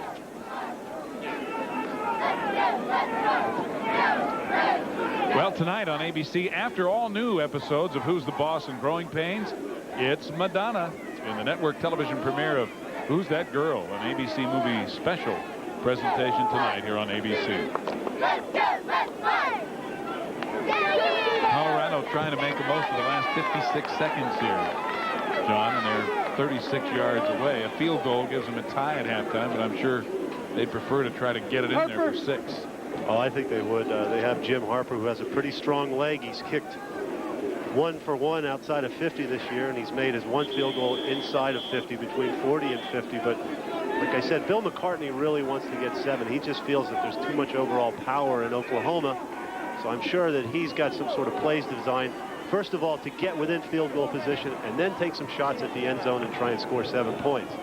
You see, Hagan is producing 43% of Colorado's offense this year, even more than last year. Of course, they had Eric Bieniemy last year, who produced a little on his own. In 1989, he was only the 6th player in NCAA history to rush and pass for over 1,000 yards. Hagan looking to throw here, running away from pressure, looking to throw back, and he does. Incomplete, intended for Lamont Warren, but Lamont Warren couldn't break free. Joe Bowden was blitzing and had pressure on Hagan. Hagan now has completed 7 of 9 for 115 yards and 3 touchdowns here in the first half. And Chris Wilson, number 30, did an outstanding job of holding Lamont Warren up so he couldn't release downfield. With that kind of action, Darian Hagan wanted to get all the focus on the right side of the football field and slip his tailback down the left sidelines, but Chris Wilson would have nothing of that. Second down and 10. Still at the Oklahoma 36, a fake delay. Hagan to throw again, chased by Reggie Barnes, but he gets it away, and it's complete. Scott Phillips, the fullback, is inside the 15 before Darnell Walker and Charles Franks bring him down. A gain of 21, and a huge play for Colorado with 40 seconds left to go in the first half. They mark it right at the 15. Watch the fullback on the left side of your screen, Scott Phillips. He just releases downfield. Joey Bowden, number 45, hits him, but then Phillips keeps going downfield, and the speed of Darian Hagan really made that play work. Hagan now grounding the football to stop the clock with 36 seconds left to go. And a reminder that coming up at halftime here on ABC, Roger and Bo will run down the top 25 for you on the Prudential Halftime Report. They'll bring you also the latest in college football news and highlights, plus coverage of the marching bands here from both Oklahoma and Colorado. The pride of Oklahoma marching band, entertaining pregame. That's the Prudential Halftime Report. Moments away. Second down and 10. Hagan completing it to Westbrook, short of the first down. Going to bring up 3rd down and about 3, and they'll go without a huddle. Clock running with 20 seconds left in the half. Hagan calling the play from the line of scrimmage. Phillips, the fullback, touchdown. They win with the simplest play of all, a 7-yard run by Scott Phillips, who is somewhat of a surprise starter for the injured James Hill. And with 9 seconds to go in the half, Colorado extending their lead. Scott Phillips, a big part of this drive for Colorado. And I'll tell you, 3rd down, I don't think anybody expected a running play. I expected a timeout and a passing play. Jim Harper makes the extra point for the Buffalo. And they now have a 10-point lead on Oklahoma. It's Colorado 27, Oklahoma 17, with just seconds remaining in the first half. That was an impressive drive as well. I think Colorado caught Oklahoma off guard there. I think Oklahoma was trying to defend everything but a fullback dive up the middle, and they ran the ball behind their only experienced off-center. Watch number 52, Jay Lewinberg, with a good block on number 30 by the guard. That's Chris Wilson getting blocked there, and Scott Phillips just does a great job reading the hole and getting into the end zone. Lewinberg has been playing with a broken right hand. Let's go down to Dean Blevins again. Guys, Darian Hagan and the Buffaloes have been incredible the last 3 years in 2-minute situations. They were 9 for 9 in 1989, 9 of 13 in 1990. Now they are 3 of 4. Hagan and his offense continue to make big plays. You got that right, Dean. That was a 64-yard drive, and they ate up most of the final 3 minutes of this half in doing it. 10 plays, 64 yards, with Scott Phillips scoring on the 7-yard run. And you have that leadership that Darian Hagan provides at the quarterback position. The whole offense just has confidence knowing they're going to get the ball in the end zone. That was quite evident. There was no panic on Colorado's offense there, and they're able to just run a dive play inside and score with 9 seconds left. Now Mitch Berger will kick it off. Otis Taylor and Ernest Williams back deep, and with the wind and Berger's strong leg, he boots it out of the end zone. So no time runs off the clock. Oklahoma will have 9 seconds. 1st and 10 at their own 20, and I doubt they'll do a whole lot with it. Once again, down to Dean Blevins. Who's that? The Boz. Yeah, the Boz on hand. We'll have a chance to visit with him in a few minutes. He, of course, is promoting his movie release, which is going to home video, Stone Cold. And the Boz, we'll see how he was received here at Owen Field a little bit later. Well, there are actually 2 people. There's Brian Bosworth, and then there's the Boz. The Boz, that's right. I played with Brian Bosworth at Seattle. Cale Gundy just going to one knee, and they will let the time run out here in the first half. Oklahoma fans a little disgruntled, but the Colorado Buffaloes taking advantage of turnovers at halftime lead Oklahoma 27-17. Roger and Bo run down the top 25 on the Prudential halftime report after this.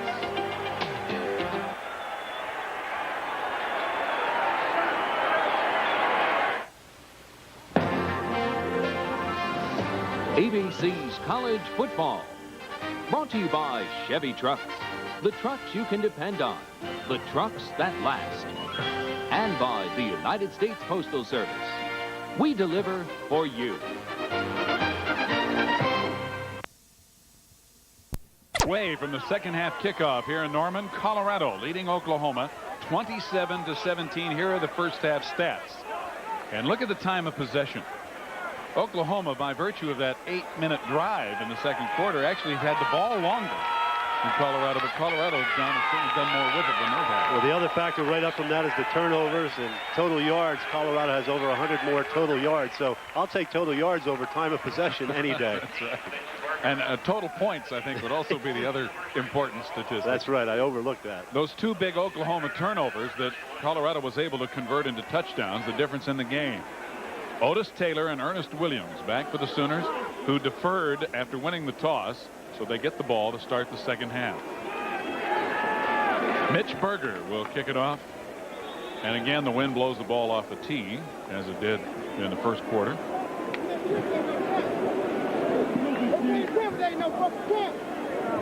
And this will be a crucial series right here, John, for the Oklahoma offense. I think so. They want to get the ball to start the second half. They kicked off early to start the game. They can get a drive here and get some points, field goal or touchdown, or even put Colorado deep in their own end. That's what they want to accomplish, getting the ball to start the second half. Berger with the wind at his back kicks it about 5 yards deep in the end zone. Otis Taylor will not run it out. So as soon as they start from their own 20. 20-yard line. Another part of the first half that we didn't really allude to, and the statistics will point out, was it was somewhat penalty barred. It was not smoothly and well played. A lot of flags flying, a lot of illegal procedure. And you have to wonder what an effect the crowd might have, especially with Oklahoma if they get back in. The crowd really gets loud. Well, whatever team wins this game is in the driver's seat to win the Big 8 this year, at least until they play Nebraska. And I think they're a little jumpy on both sides of the ball. Gundy to pass on first down, almost picked off. Deon Figures diving and sticking a hand out. That was the play we saw earlier in the first half when Jeff Bruner ran down Cale Gundy. Oklahoma thought they could run it again. This time the protection is good up front. Gundy tries to slip the ball down the sideline with that corner up, but the safety comes over to knock the ball out, and the corner makes a great play. So it's second down and 10. Oklahoma still at their own 20. See, if they hit that pass, they get the corner off the line of scrimmage, and he can't force the option as well. Gundy to throw again, only it's a sprint draw to Gaddis. And Mike Gaddis gets across the 25 to about the 27 in the grasp of Ted Johnson, who played a pretty strong first half for Colorado. And Gaddis, limping a little bit, will leave the game. Number 46, Ted Johnson. Third down, 4. Will be replaced by number 20, Ernest Williams. Gaddis had knee surgery a couple of years ago. They had to reconstruct his knee. I think he hurt his ankle on that play. It seemed like his knee was okay, and he was favoring his other foot, his right foot. Williams now at tailback, third down and 4. Gundy to throw again. Nobody open. And Gundy runs for the first down as he gets it to the 31. Chad Brown and Ronnie Bradford bring him down. 30-yard line. That's where you have maturity in a quarterback. Gundy is now starting for a year. If he stays healthy, he'll probably break all of the Oklahoma passing records. There's a 3-step drop there. He wanted to get the ball out on a quick release, but nothing was there. He didn't force the ball in a passing play, and he had the presence of mind to turn the ball upfield and get a first down. A real smart play by the young sophomore quarterback. Oklahoma at their own 31. Play action, Gundy to throw again. Runs right back into the arms of Brian Diet and Joel Steve.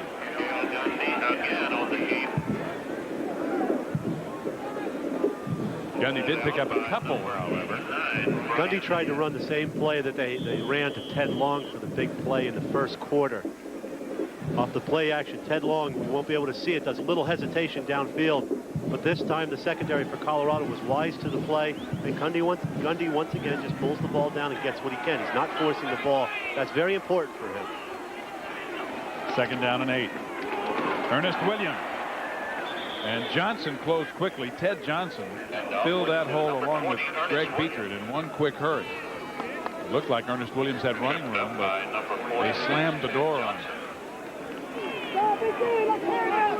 I think that's one of the reasons why Colorado wanted to get Ted Johnson in there to start only as a freshman, but he really did close that hole. I thought we were going to see a big gain off the offensive right side by Ernest Williams, but Ted Johnson just ran over and ran the play down. Junior cornerback Deon Figures being attended to on the Colorado sideline. Third down and 4, and preliminary movement. And was Oklahoma able to draw Colorado offsides, or did somebody on the Oklahoma line move? Gundy says it's against Colorado, and that would mean a first down. Dead ball, offsides, defense. Let's go down to Dean Blevins for an update. Guys, the story from the Oklahoma sideline is that Mike Gaddis' knee is stung. It's not the one that he injured in the Texas game you were referring to. Gaddis says he will return. That's important because Oklahoma's starting tailback, Duell Brewer, is out for apparently the season with a bad knee. Ernest Brewer, the only Sooner left, so we'll see if Gaddis returns. Thank you, Dean. Oklahoma needs him. Ernest Williams trying to pick his way. Gets virtually nothing. Maybe a half a yard is all. Chad Brown leading the Colorado charge.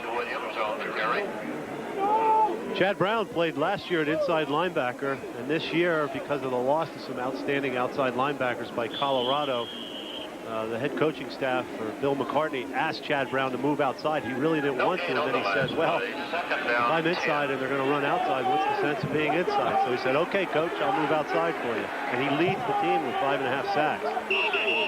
Now Rashid moving in the Oklahoma backfield, and flags fly. Kenyon Rashid, the fullback, breaking too soon. Dead ball. Illegal procedure. Offense. Repeat, second down. Well, the penalties continue now. We've had one on each team here in the second half. Boy, oh boy. And they're all off this offside, illegal motion variety. I don't really understand what's happening. I think everybody's trying to get a jump on the snap count.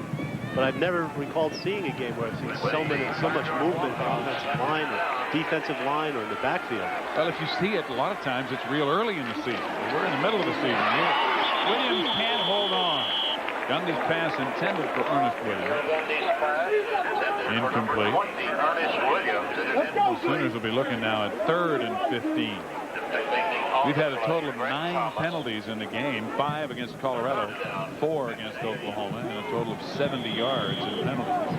And I think other than the clip on Darian Hagan's punt return, every one has been offsides or movement or whatever else along those lines. Oklahoma at their own 38, 3rd and 15. Gundy dropping straight back. Incomplete. No flag on the play. Corey Warren, the intended receiver, and Greg Thomas, the free safety, came right over his back to get the ball.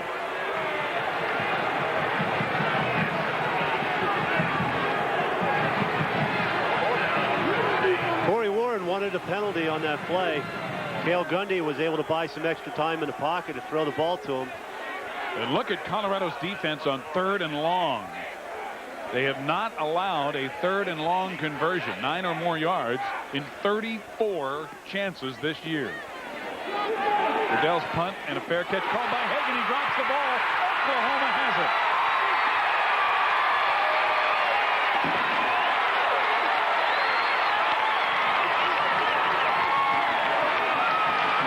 Sophomore linebacker Mike Coates recovering the fumble. And the Sooners will have it inside the Colorado 30. Well, that wind has to be playing tricks on the ball. Darian Hagan very sure-handed. That was the same part of the field in the same direction where Otis Taylor fumbled the kickoff earlier. So the fact that the ball is going into the wind might be causing a sort of knuckleball effect or whatever else. But clearly everybody's having problems catching the ball. That's the 3rd fumbled punt we've seen. And now the turnovers have evened out. There was also a fumbled kickoff. Mike McKinley, nowhere to go, and guess who? Freshman linebacker Ted Johnson hit him virtually as he took the handoff from Gundy. He lost about a half a yard. Johnson's having a heck of a game. Well, Oklahoma really wants to capitalize on this opportunity. And, you know, a lot of times you'll see teams play action pass or go for a big play after a turnover. Maybe we'll see this from Oklahoma right here. Certainly worth taking a shot at it. 2nd down, 11. McKinley. They can't move that pile. And the Oklahoma fans don't like it. Chad Brown, Greg Beekert, and Eric Hamilton are all up there. McKinley going nowhere. He did gain 2 or 3. It'll be 3rd down and about 8. Now Oklahoma is faced with a 3rd and long situation, and we just talked about how effective Colorado is in that 3rd and 8, 9, 10 plus. Today, Oklahoma 0 for 4 in these situations. Gundy under pressure, he's sacked. Back at the 35 by Ron Woolfolk.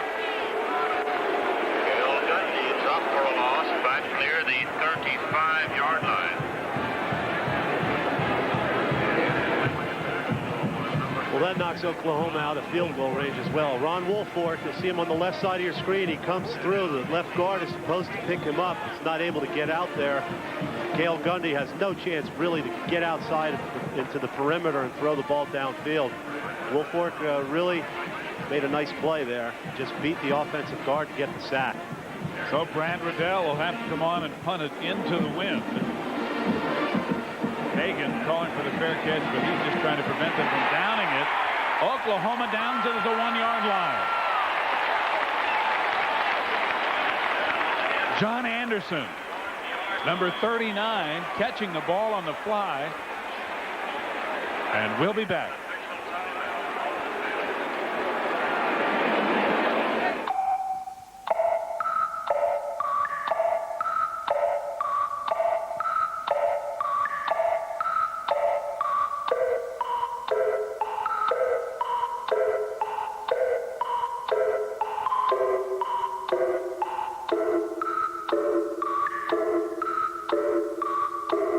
It was designed to run like a watch.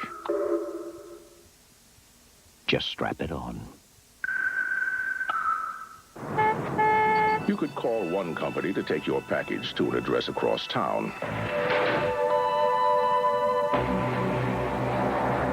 And you could find somebody to take your package to any address cross-country. Then you could call a third outfit that could take your package overseas. And yet another that could take your package overnight. But there's only one company you could call if you only wanted to make one call.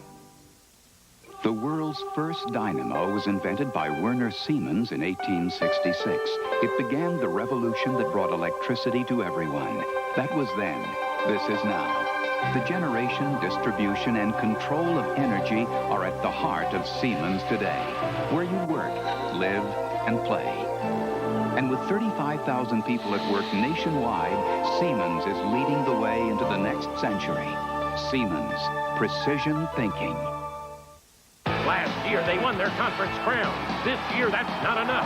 The Buffalo Bills battle Boomer Esiason and the Bengals on ABC's Monday Night Football.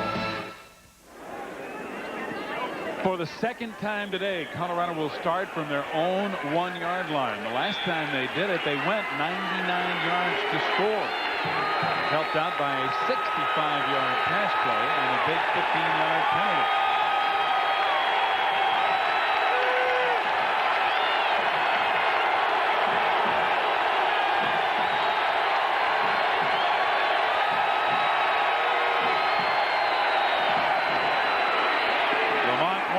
About the 4. Stacy Dillard on the stop. In case you're wondering about the ball being caught on the run by John Anderson and then he went into the end zone, there is no momentum rule in college football. It's where you down the ball by taking possession of it. That's right. And John Anderson made a heads-up play. Once the receiver, that was Darian Hagan, shows that he isn't interested in catching the punt, the kicking team has every opportunity in the world to go down and catch the pass and catch the punt themselves. And that's what John Anderson did there. Second down. Hagan on the option. Keeping. But Reggie Barnes runs him down before he can get to the 10-yard line. I'll tell you what, with Bowden and Barnes, the play of those linebackers for Oklahoma, Colorado moved the ball extremely well considering. Here's the punt again. A 34-yarder. Just a little pooch punt, trying to get the ball inside the 20, and that's exactly what Oklahoma does. You're allowed to catch the punt 2 hands or 2 feet inside the 1-yard line, and momentum does not factor into where the ball is placed. It's not like pro football and college football, and that's why Colorado wound up with the ball on the 1-yard line. Good play by John Anderson to be down there and catch it. Hagan coming this way. Cutting it up, has the first down. Tackled by the strong safety, free safety, Terry Ray. Well, not before he gets out to about the 19. So 3 plays, and Hagan and company have it. A gain of 11. I'll tell you what, if Michael Westbrook can get a little better block on Terry Ray, I think Darian Hagan was off to the races on this play. Watch on the right side of your screen, you'll see number 81 try and get number 19, Terry Ray, on the block. He only gets a piece of him, and Ray is able to make the tackle. Colorado 1st and 10 at their own 19. The fullback, Scott Phillips, nowhere to go. Stacy Dillard. And got a little help from his friends as well. Well, next Saturday at 3:30 Eastern Time, 2:30 Central, and 12:30 Pacific, ABC Sports will bring you another lineup of regional college football coverage. Michigan State battling Ohio State. Or some of you will see UCLA and Arizona State. Mississippi State at Auburn, North Carolina State at Clemson, or one of the following games, either UTEP at Air Force or San Diego State at Utah. Be sure to check your local listings in your area. Hagan to throw, and he completes it to Phillips. Banging close to the first down. He gets out of bounds at about the 29. Darnell Walker knocked him out. Scott Phillips, number 43, the fullback. He was fake a little counter action. Get the ball back over to Phillips again, and Phillips is really impressing me, stepping in as a starter today, catching the pass. He had a big catch right at the end of the first half. He scored a touchdown. He's catching the ball in the flat there. They're going to measure to see if there's a first down after the catch by Scott Phillips. So they bring the chains all the way across the field, measure and see if it is enough for a first down, and it is. Boy, to step in a big game like this and just do the kind of job Scott Phillips has done at fullback really gives a boost to the Colorado offense. Here's a guy, a sophomore, although he's 6'2" and 220, he's hardly played at all. He had one carry. Of course, it was a 6-yard run, so it's pretty good average. But he's just come in here and done it all. He's a great athlete. He lettered in 4 sports in high school. Another Colorado first down. Lamont Warren breaks through. And he has a first down across the 40 before he's dragged down by Jason Belser and Terry Ray.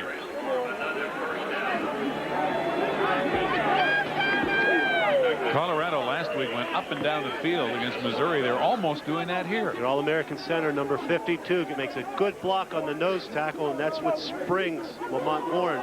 Number 52, Jay Lewinberg, played with a broken hand a couple of weeks ago. His right hand was broken against Stanford, so he decided to just snap the ball with his left hand, and that was after the advice of Darian Hagan, who's ambidextrous. He said, hey, just use your other hand. Sure, it's easy for you. It appears as if Terry Ray, who was in on the tackle for Oklahoma, is shaken up on the play and being administered to by the Oklahoma training staff. Lamont Warren now has carried 12 times for 45 yards. Number 19, Terry Ray, center. This is an Oklahoma defense, John, that came into this game second in the nation. First in the Big 8 in rushing defense, giving up just a little over 60 yards a game, and Colorado's running all over him. On the lower right-hand side, that's Terry Ray making the tackle. Looks like he ducked his head a little bit, and I think he's a little woozy walking off the field. When those running backs like Lamont Warren get a head of steam going as a free safety, Terry Ray's a very sure tackle in the open field. He threw his body in there and was able to make the stop, but he paid the price. Colorado first down at their own 42. Lamont Warren again, and again a big hole. Warren into Oklahoma territory, still going. Down to the 30.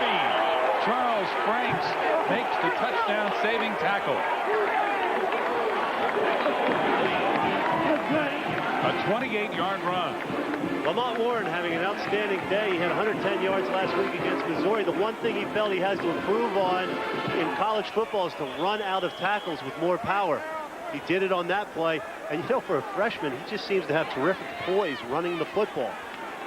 He reads the hole. He's patient. He makes the right cuts. And he's a true freshman. He has not been redshirted. Now, Colorado with a first down at the Oklahoma 30. Lamont Warren again.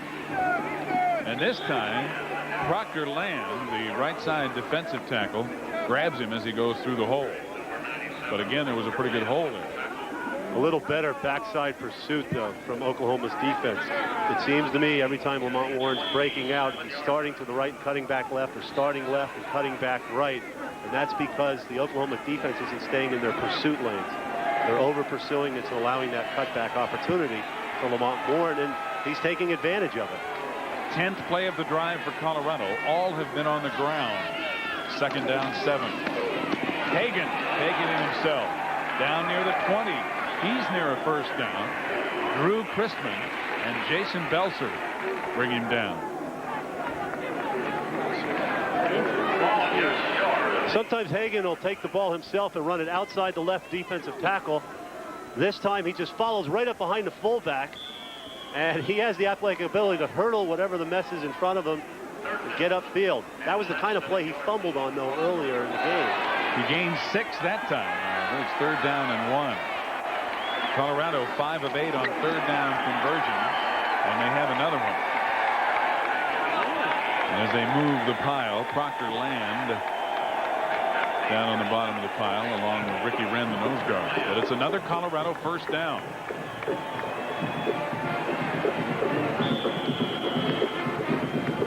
Remember, this drive started at the Colorado 1-yard line.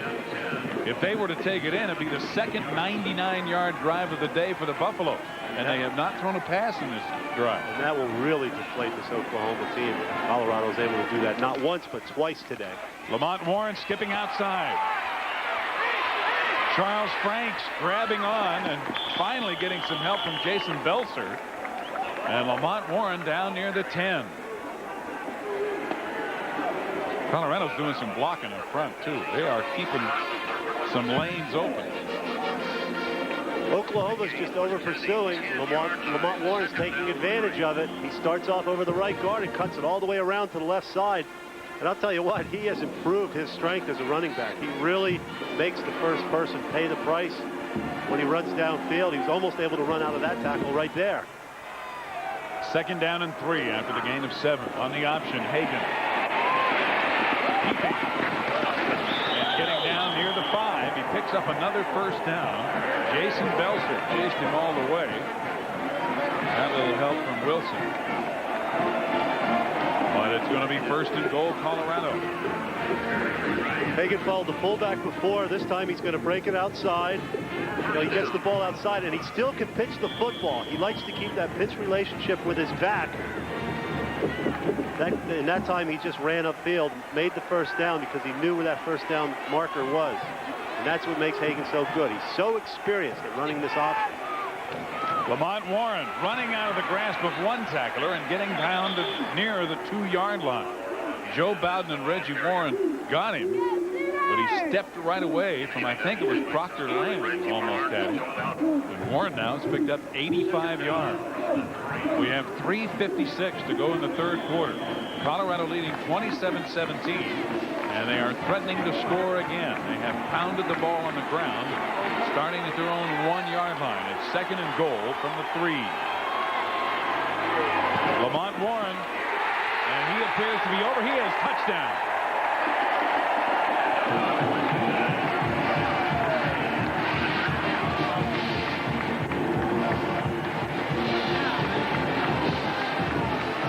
Colorado has just taken it to this very highly regarded Oklahoma Sooner defense, and they're beating them at their own game, running the football. No cutback this time for Lamont Warren. He's just going to run a straight drive play. Drive blocking up front. Good lead block by the fullback, number 43, Scott Phillips. He takes it right over his right guard at center. Makes the touchdown. Jim Harper converts the extra point for Colorado. 3:39 to go in the 3rd. Colorado 34-17.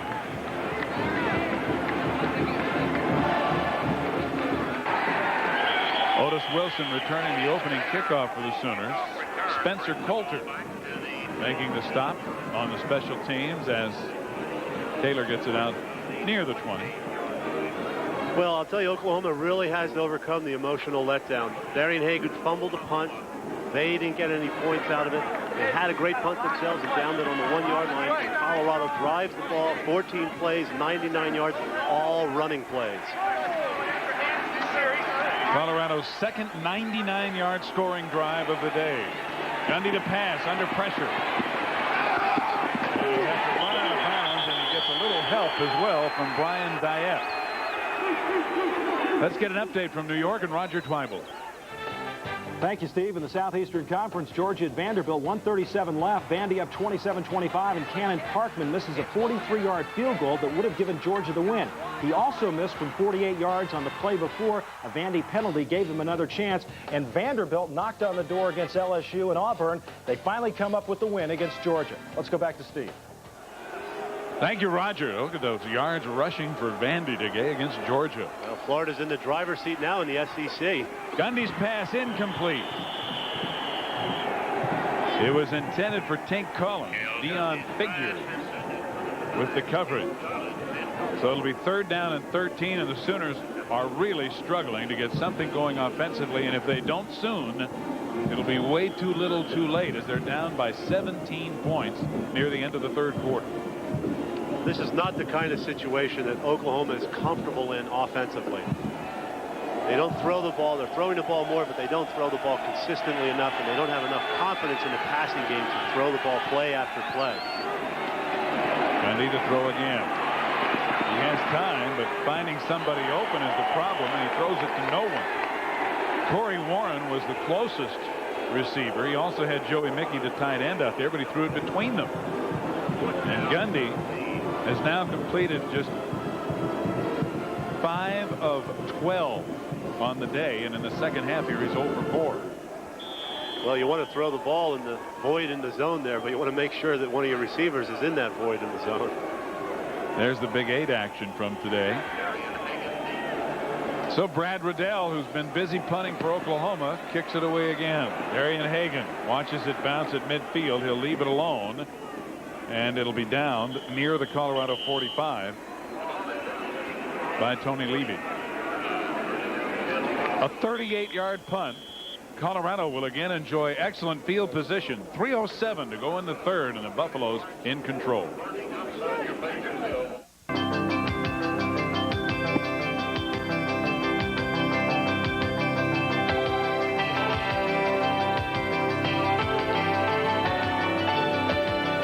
Well, they may be looking at their 4th loss the week after losing to Texas. And 2 of those 3 losses have come in the last 2 years.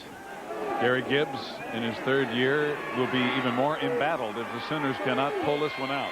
Colorado 1st and 10 at their own 46. Scott Phillips, the fullback, gained at best a half a yard.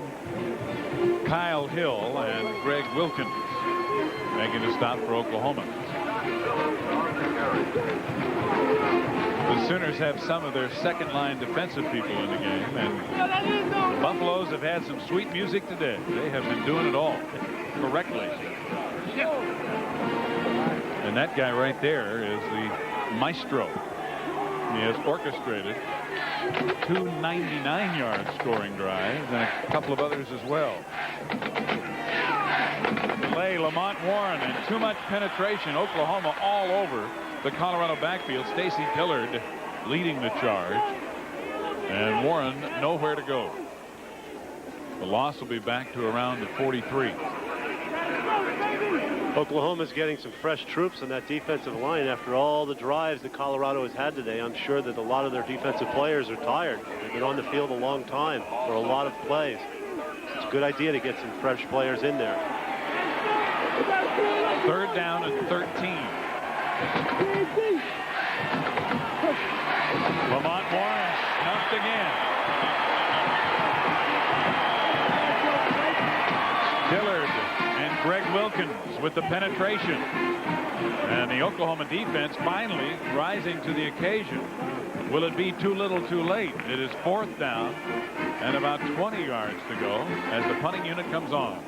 Well, that's the kind of defensive series that can help ignite this Oklahoma team. They've been sleepwalking through the 3rd quarter so far and really haven't done anything. Maybe this will help ignite the offense.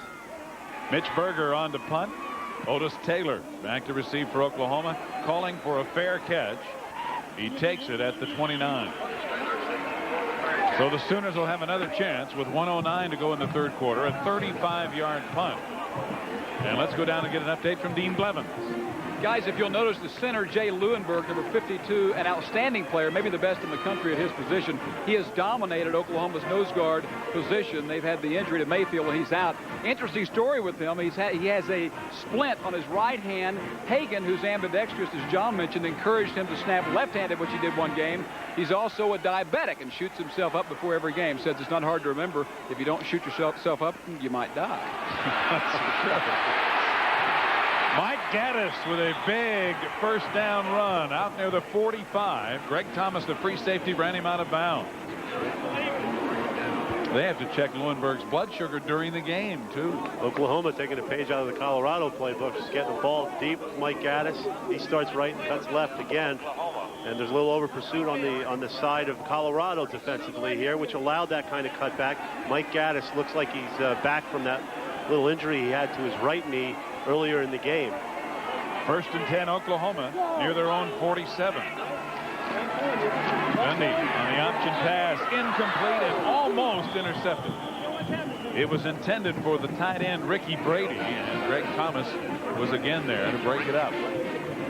That really hurts Oklahoma. They've tried to get the pass play thrown off the option several times today. Cale Gundy was sacked once. He threw a pass that was knocked down by the cornerback, and this time he really had a play open to Brady, but he wasn't able to get the ball and complete it. And that really hurts their offense, because if they're able to do that, they're able to establish so much more in the running game as well. 2nd down and 10. Gaddis with a huge hole. Gaddis inside the 30. They finally hem him and run him out of bounds. Chris Hudson bumping him out, but Mike Gaddis had a huge hole and took advantage in a big way, and the Sooners are threatening to score. The offensive line doing an outstanding job up front. A little inside trap play. Paul Moriarty, number 64, pulled and trapped. Mike Gaddis cut it back. Doesn't have the speed that he'd like to have probably after the knee surgery, but certainly was able to get far enough downfield and get deep into Colorado territory. It's a 40-yard gain to the 13 of Colorado, 1st and 10. McKinley, the fullback, down to about the 11 for a gain of 2. Marcellus Elder making the stop for Colorado. Watch the left guard, number 64, pull and trap. Oklahoma runs a very good trapping offense. They have an experienced offensive line. Michael Gaddis takes it down the left sideline.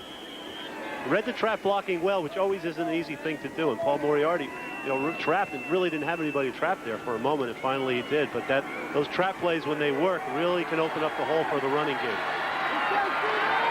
That was a typical well-trapped hole. It was very wide. 2nd down. Gundy under pressure. Throws back to nobody. Gaddis was over here. He was covered by Chad Brown, but the pass was well behind him. There's nothing worse than seeing an offensive unit after play look at one another. Everybody's looking at one another, trying to figure out what was supposed to happen and what did happen and everything else.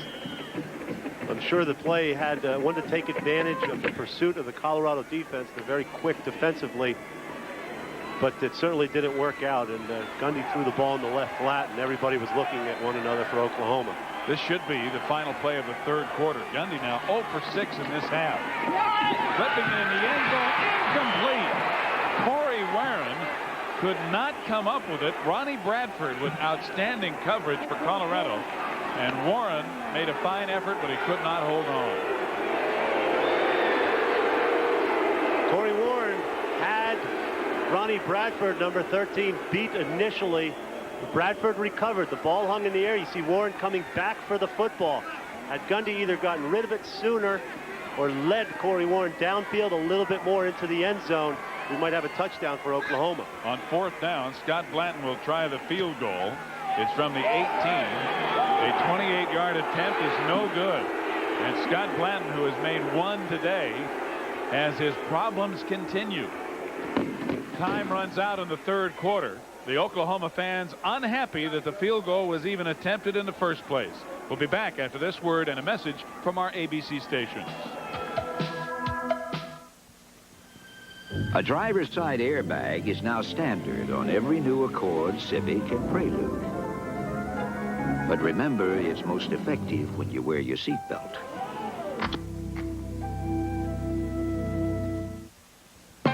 Professional service, a friendly face.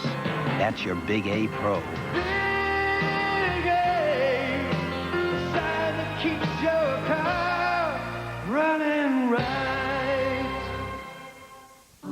The energy to go further. We share that energy at Texaco, creating products like System 3 gasoline and Haviland Formula 3 motor oil. Performance that goes as far as it can and then goes even further. with the highest resale value in its class and proven Honda reliability. The Accord is a safe place to put your money. In just one day, Good, good. Dynasty rises again. You're the most exciting man I've ever had. Dynasty, the reunion tomorrow.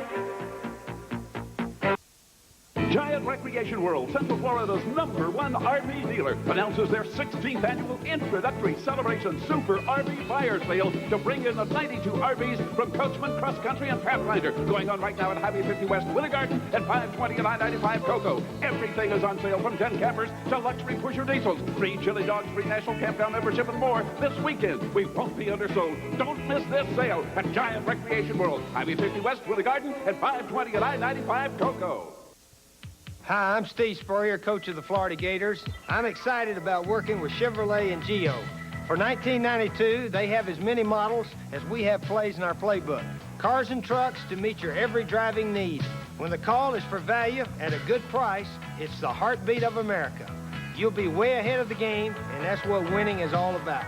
See your local Florida Chevrolet Geo dealer this week. Value? Count on it, and a good price. Watch Wheel of Fortune tonight at 7:30 on Channel 9.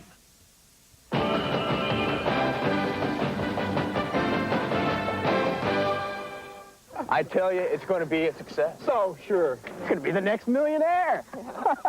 We'll see. Hey, Teresa. Is to let go the idea that there is only one solution. Using your mind. The feeling is like winning the game, success. We want to develop a lifelong love affair with education. At the University of Oklahoma, we're cultivating the skills of discovery and innovation. And we're having fun, too. Head coach Bill McCartney of Colorado told me last night that if he could win here today, it would bridge the gap between last year's national championship team and the future for the Colorado team. The future could be now for the Colorado Buffaloes. Well, they're making their claim, that's for sure. First down, Kent Call in the game and tailback on 1st and 10 from the 20, and he gets 1 or 2 is all. Greg Wilkins, number 90, brings him down. Greg Wilkins into the game has played very well. He's a 280-pound freshman. On the other side of the field, it's a far different story for Oklahoma's head coach Gary Gibbs. His problems are only going to get worse unless they can, by some minor miracle, pull this game out. Well, the loss to Texas really hurt, but everybody pointed to the Big 8 schedule, and this game against Colorado is the game that could change all that and get the bad taste out of their mouths. But a loss here today would really set his program back. He has a lot of seniors on his football team, and in the next couple of years, because of the probations and some of the sanctions and the loss of some scholarships to the Oklahoma program, Oklahoma, really doesn't have the young players coming up that they have in years past. So with the senior group this year, Gary Gibbs is really hoping for a good season and a return to the Orange Bowl. Scott Blanton, the freshman kicker who has had so many problems on the sideline after missing another one today. He's 1 for 2 today, but he missed 3 big ones against Texas last week. 2nd down and 8. Colorado at the 22. Taking the throw. Looking long and over the middle, incomplete. It was intended for number 86, Rico Smith, the wide receiver, and he was well covered. Kept away from the ball. Terry Ray it'll be 3rd down. On the play. Here's a look at the third quarter statistics. We would like to thank Southwest. Well, the turnovers have evened out at 2 apiece, but Colorado, with that 99-yard drive, has upped its rushing yards to 161. And Oklahoma really has to get more passing yards with only 60 if they're going to get back in this ball game, and they're not comfortable throwing when they have to throw. That was pretty evident last week against Texas at the end of the game. Gundy has yet to complete a pass here in the second half. That was Colorado's first pass attempt of the second half. And Hagan is hauled down. Michael Coates.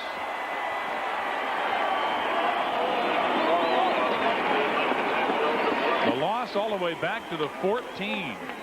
And Colorado will punt it back to Oklahoma, and the Sooners should again get good field position. Well, Colorado ran the ball last time they had it 3 times, and they had negative yards. This time they wanted to throw the ball a little bit and try and get a first down that way, but Michael Coates on the blitz inside linebacker. He plays along with Joe Bowden and Chris Wilson, and he's a fine one.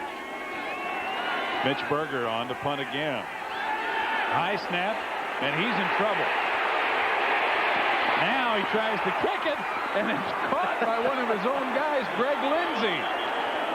He kicked it right to Greg Lindsey, who got it to the 22. It's going to be Oklahoma's ball, and the officials are going to have to sort this one out. Well, the high snap forces the punter to run to the right side. Mitch Berger now, it looked like he was thinking about throwing the ball, and then he punted the ball. Now the ball is going to be downed right where the Colorado player caught it. It's a punt pass.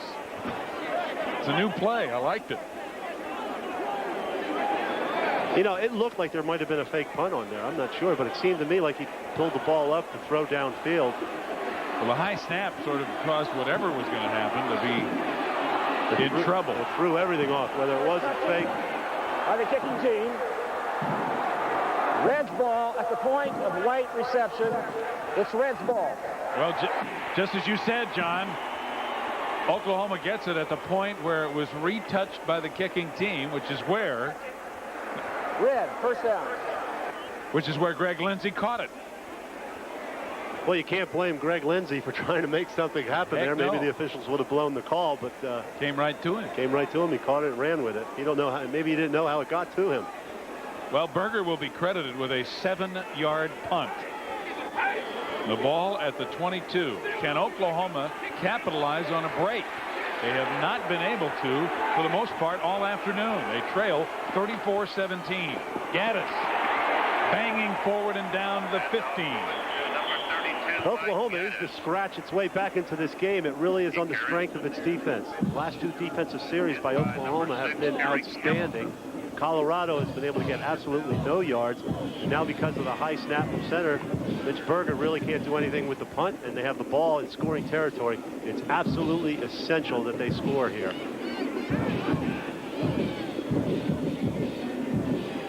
This is the bread and butter play for the Oklahoma offense. So they get the ball to Mike Gaddis deep in the I formation, and he gets positive yards upfield. Gaddis now with 100. Second down, 3. 130 yards for Michael Gaddis. Gundy, and the pitch dropped by Gaddis. Still available, but now Colorado falls out at the 24. The Sooners' problems continue. Michael Gaddis could not control the pitch, and Colorado gets the ball back. Ronnie Bradford forcing the fumble, and Chris Hudson recovers for Colorado. At least Oklahoma wanted to get 3 points out of this. Gundy had to pitch a little bit behind Gaddis. Gaddis can't control it. Ball bounces around a little bit. Colorado recovers it, and they dodged that bullet from the problem with the punt before. See, the pitch is just a little behind Gaddis, and he knows the number 13 Bradford is closing on him to make the tackle. And Chris Hudson makes the recovery.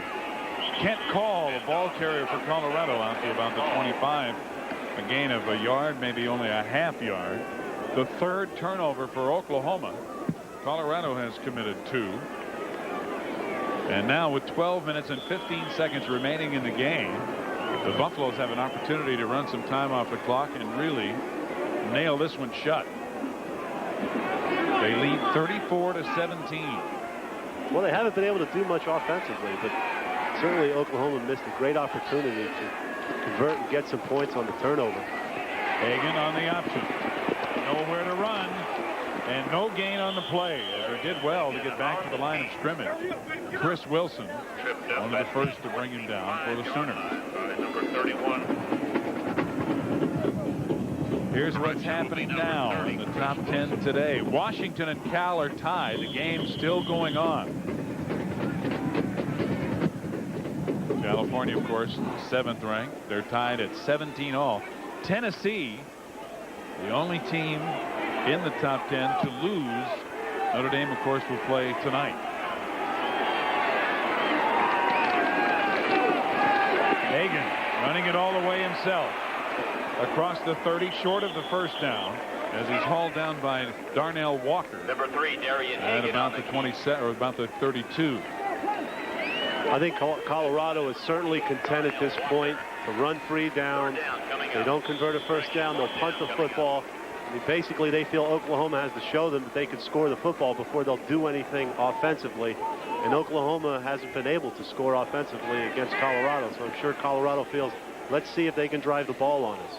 Number 17, 7-yarder by Mitch Berger after the high snap really hurt his average today. Otis Taylor back around his own 30 for Oklahoma. Awaits the punt. And now flags fly, and Colorado may have taken too much time. Delay of game, offense.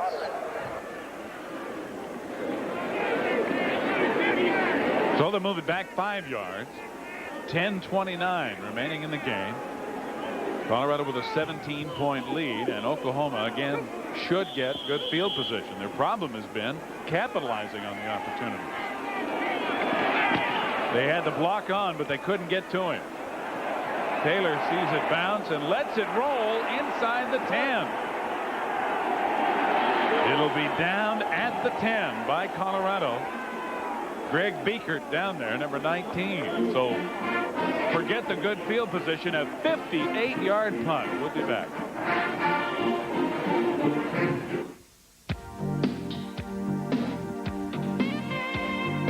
It's about style. It's about power. It's about control, the security of standard anti-lock brakes. It's about $12,000. The all-new Grand Am Sport Sedan. Excitement with purpose. Today, we need to make every drop of oil count. So at BP, we're using advanced drilling techniques. Building oil fields that are smaller, more efficient, more productive than ever. Because that's the kind of thinking it takes to deliver about 10% of America's domestic oil. And to make the most of every drop. BP, the energy to change. This is a commercial for this clever little portable CD player from Magnavox, the inventors of CD technology. I'm sorry, actually, this is a commercial for the ingenious Magnavox 13-inch TV with a built-in VCR. I'm sorry, this is really a commercial for this brilliant 52-inch TV with 100-watt Dolby surround sound. I'm sorry, wrong again. This is supposed to be a commercial for this Magnavox 386 notebook computer. Hang on, we haven't finished. Oh, I'm sorry. The ingenious products from Magnavox. They're smart, very smart. Michigan State battles Ohio State. UCLA invades Arizona State. Plus other key conference matchups next Saturday on ABC's College Football. Otis Taylor's inability to field that punt takes care of the opportunity Oklahoma might have had for good field position. Now they are 90 yards away here in the fourth quarter, trailing by 17. The delay. Ernest Williams. Close to a first down as he gets across the 19. Let's go to Roger Kleibel in New York. Thank you, Steve. Washington at Cal in the closing moments of the third quarter. Lindsey Chapman, the backup to Russell White, gets the hole up the middle and wears the safety. 68 yards. See it. Touchdown. As they start the fourth at Berkeley, it's tied at 17. Steve. Boy, that's some kind of game, huh? Oklahoma on second down and short yardage. And it looks like Ernest Williams picked up enough for the first down as he got across the 20 before Ted Johnson, who's had a superior game for Colorado, knocked him out of bounds. Let's get an update from the field now once again. Dean. Guys, we'll try to take a look at number 71, Jeff Ressler, a fine offensive guard for Oklahoma. An amazing story. He was born, and 7 days after being born, they had to cut off his left hand, amputate his left hand. And here we see Brian Bosworth. Bos says that he had received a very warm reception today. Play action. Gundy looking long down the middle. Tink Collins can't get there as Gundy overthrows him. Collins had a couple of steps on the Colorado secondary, but the pass well overthrown. Ressler is an interesting story, isn't he, John? Look on the left side off the play action. Tink Collins really does beat the cornerback, Greg Thomas. The safety has to come over in coverage. If the ball's brought inbounds and a little bit better thrown, Tink Collins had a shot at it. But I was watching Tink Collins as he ran down the sideline, and he got his upper body turned a little bit, and that's going to slow you down as a wide receiver running downfield. He just has to learn to turn his head when he runs downfield to try and locate the pass. Gundy struggling in the second quarter, second half, finally completes one to Joey Mickey, his tight end. Greg Biekert on the stop for Colorado. But short gain on the play, maybe 5 or 6 at the most. He was tackled by Greg. And it'll be third down for the Sooners. 5 yards on the play. Joey Mickey said he wants to run with the ball in the open field, but he's got Greg Biekert clamped on like that. He really had no opportunity to get his legs up and to drive downfield and try and make a first down. Third down and 5. Good time. And incomplete.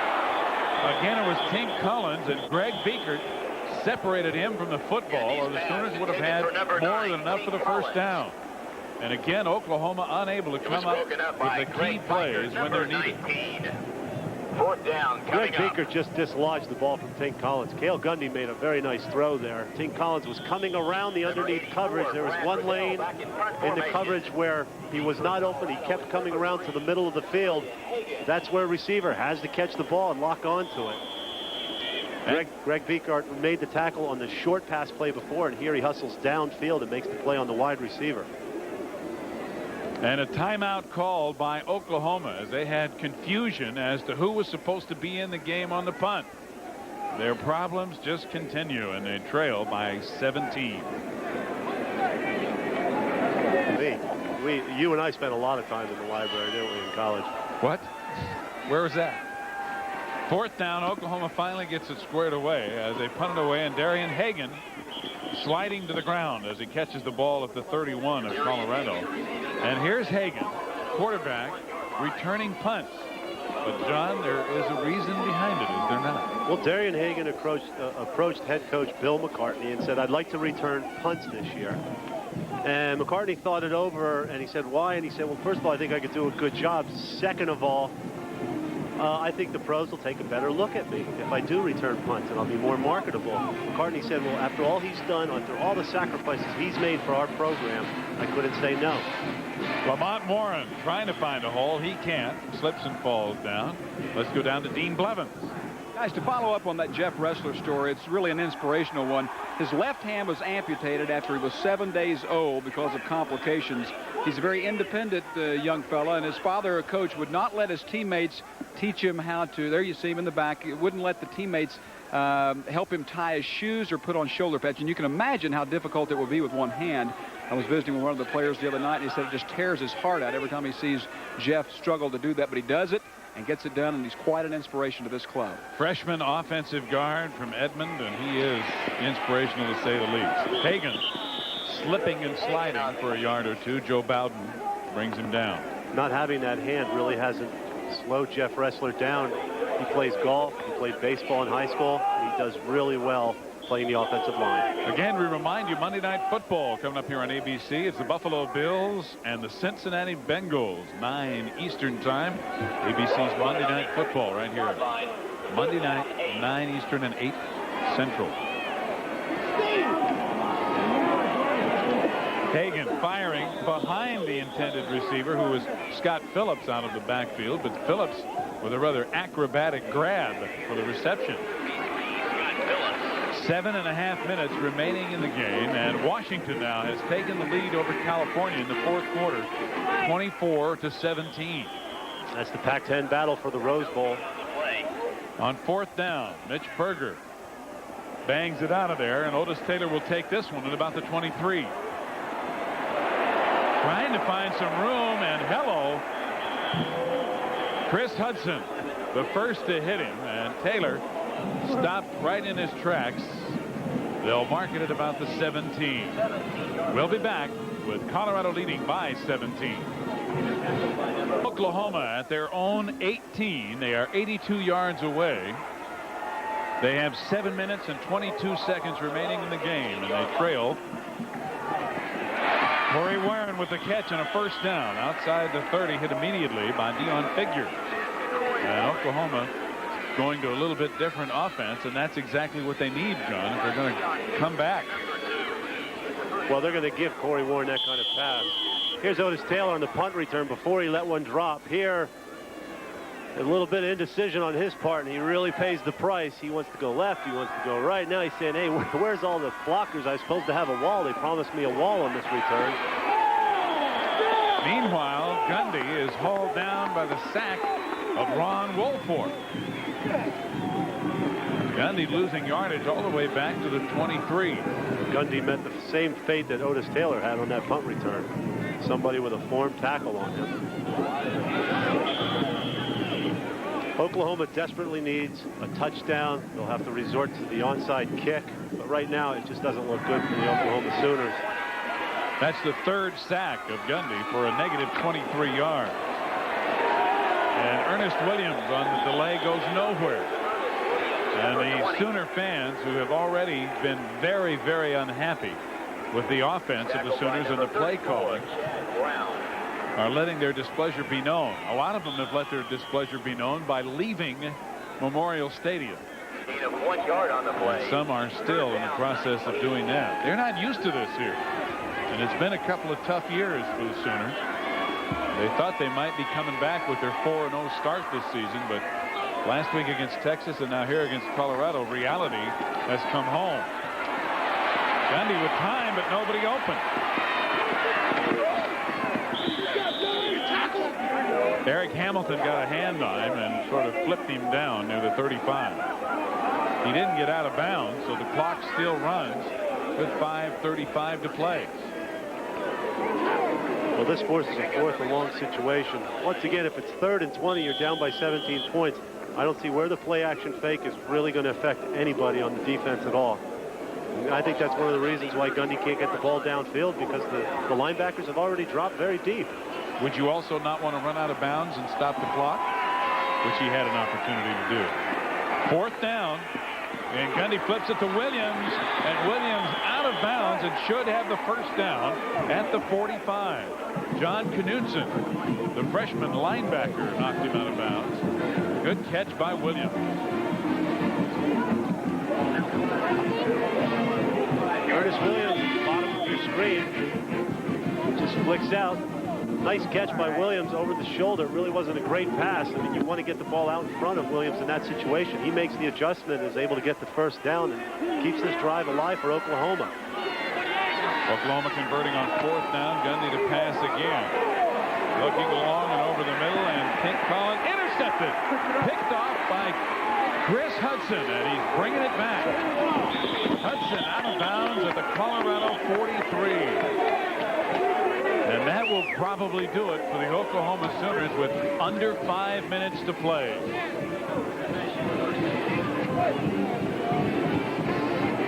Oklahoma ran a little slant in before. This time they want to run a slant and go to Corey Warren, but Deon Figures is right there, number 2 in coverage. And as a result, Chris Hudson comes over, number 47, and makes the interception. Second interception for Colorado against Cale Gundy and the Sooners. Gundy has completed only 8 of 22 passes for just 89 yards. Colorado 1st and 10 at their own 43. They lead 34-17 with less than 5 minutes to go in the game. Lamont Warren slipping and sliding, covered by Michael Coates as he loses yardage back inside the 40. Coming up at the end of our game, the Thrifty Car Rental post-game report. Stay tuned. We'll have all the latest and the finals from around the country that have been completed. Updates and highlights as well. The Thrifty Car Rental post-game report. Gary Gibbs was shaking his head there. You know, one of the things he felt he could count on today from his Oklahoma defense was they were ranked number 2 in the country in defense against the rush, giving up 60 yards a game. Today, they've given up 164 yards, mostly in the first 3 quarters against Colorado. They have played better here in the second half, but it's a little too late. Hagan breaking a tackle and getting out of bounds near midfield. Darian Hagan starting and stopping. Russell Allen finally ran him out of bounds. 4:05 to go in the game. It'll be 3rd down and about 4. Darian Hagan is so quick, so explosive. That's why I really think there's a place for him in the NFL as sort of a Dave Meggett type running back, receiver out of the backfield, punt returner, kick returner. Did you see his acceleration there? He can stop and then start, and he's up to full speed after about 1 or 2 steps. He's gained 61 yards rushing today. And then the fullback, Scott Phillips, banging straight ahead. He appears to be short of the first down, although it's very close. They may have a measurement. Greg Wilkins making the stop for the Sooners. Nope, it is enough for the first down. And he just gets it to the 46 of Oklahoma.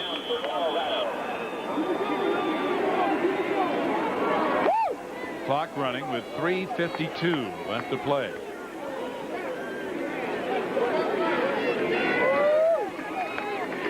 Oklahoma had won their last 14 consecutive Big 8 opening games. It does not appear as if they're going to make it 15 in a row. Lamont Warren. Short yardage, a gain of 2 to the Oklahoma 44. Well, John, the papers here in Oklahoma and Oklahoma City, Norman, and I guess the entire state, Tulsa and others as well, full of letters to the editor about Oklahoma head coach Gary Gibbs.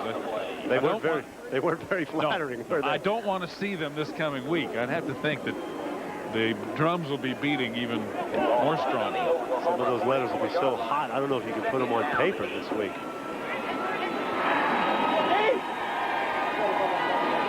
Second down and 8. Warren again. So about the 41 is all. Well, the expectation levels were high for Oklahoma this year. Gary Gibbs in his 3rd year with all the seniors that he had as a nucleus on his team. Certainly bigger and better things were expected of them, and when they got off to a good start this year and got a high ranking, they felt like they had a good team. But last week against Texas, they had a fumble that was returned for a touchdown. That was the margin of victory for Texas. And this week they came out and played well in the first half, but really in the second half, much like last week, they haven't been able to do much offensively. On the other hand, Colorado is making their presence felt. Hagan on 3rd down, no gain. Reggie Barnes and Chris Wilson run him down. The clock will continue to run. Colorado, after their big win, 55-7 against Missouri last week, and staking a claim on the Big 8 championship, and then this very convincing and dominating victory, they are really establishing themselves as they did last year, a national power. Timeout on the field. We'll be back in just a minute. A little brains, a little luck, and a lot of late nights. A good family, a good spot, and some good advice. That's the way it's supposed to be. And USF&G standing behind me. That's the way it's supposed to be. And USF&G standing behind me.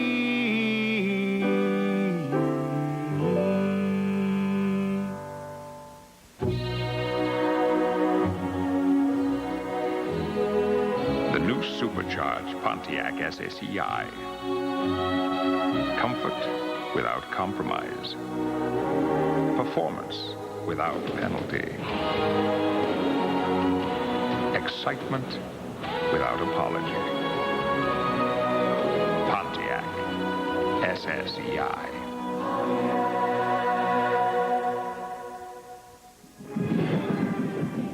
Mitch Berger on to punt for Colorado on 4th down, about 6. Otis Taylor back to receive about his own 10. He may not get a chance to return it, except that Berger will be punting into the wind. Nope, it's a fake, and Berger has a lot of field out there. And he gets to the Purdy and picks up the first down, staying in bounds as well. Let's go down to Dean Blevins one more time. Dean. Guys, that play even brings out more of the Boo-Birds, but in fairness to Gary Gibbs, I must tell you that he certainly inherited a program short on talent by Oklahoma standards and tall on problems, including image, NCAA probation, and just problems overall. Gibbs needs to win, but he's done a lot with the program in terms of cleaning up that image, helping the kids do a good job in school. The fans demand both. They want to win and have a clean image. Sometimes that's hard to do. Yeah, it's hard to turn both things around, too, at the same time, and it is a tough job for Gary Gibbs. It remains to be seen, of course, how patient Oklahoma and their fans will be, allowing him to try to get the job done. Lamont Warren trying to run more time off the clock, picks up a yard or so. You saw that graphic earlier, perhaps, noting that this 17-point loss would tie Oklahoma's worst home defeat since 1980, when John Elway and Stanford beat them 31-14. There's head coach Bill McCartney for Colorado. You know, when they lost to Stanford, he changed the way he practiced this year. The last 3 weeks, he had the first team offense going against the first team defense, and he felt ever since then his team's playing with a lot more intensity, a lot more competition in practice. Vance Joseph into the game at quarterback for Darian Hagan, and Joseph, who runs almost as well as Hagan, runs more time off the clock. He's down to the 29. No gain hardly on the play. Corey Wilson and Mike Coates making the stop. 44 seconds remain. You could see where that would help a college team, though. You know, usually the offense goes against a scout team, and a redshirt freshman or whatever else, and they don't really give the look. But when you have your defensive and offensive units out there, the people that actually play on Saturdays, they're going to give a lot better look, and there's going to be a lot better practice. And I think that is one of the reasons why Colorado's turned things around this year, with a nice win against Missouri and a win here today against Oklahoma. And you saw the Big Eight standing. Lamont Warren going nowhere. Wilson meets him right in the hole. And time is going to be allowed to run out. The Colorado Buffaloes, a force to be reckoned with after co-national championship last year. They're off to a great start in the Big Eight. The Oklahoma Sooners have got more work to do.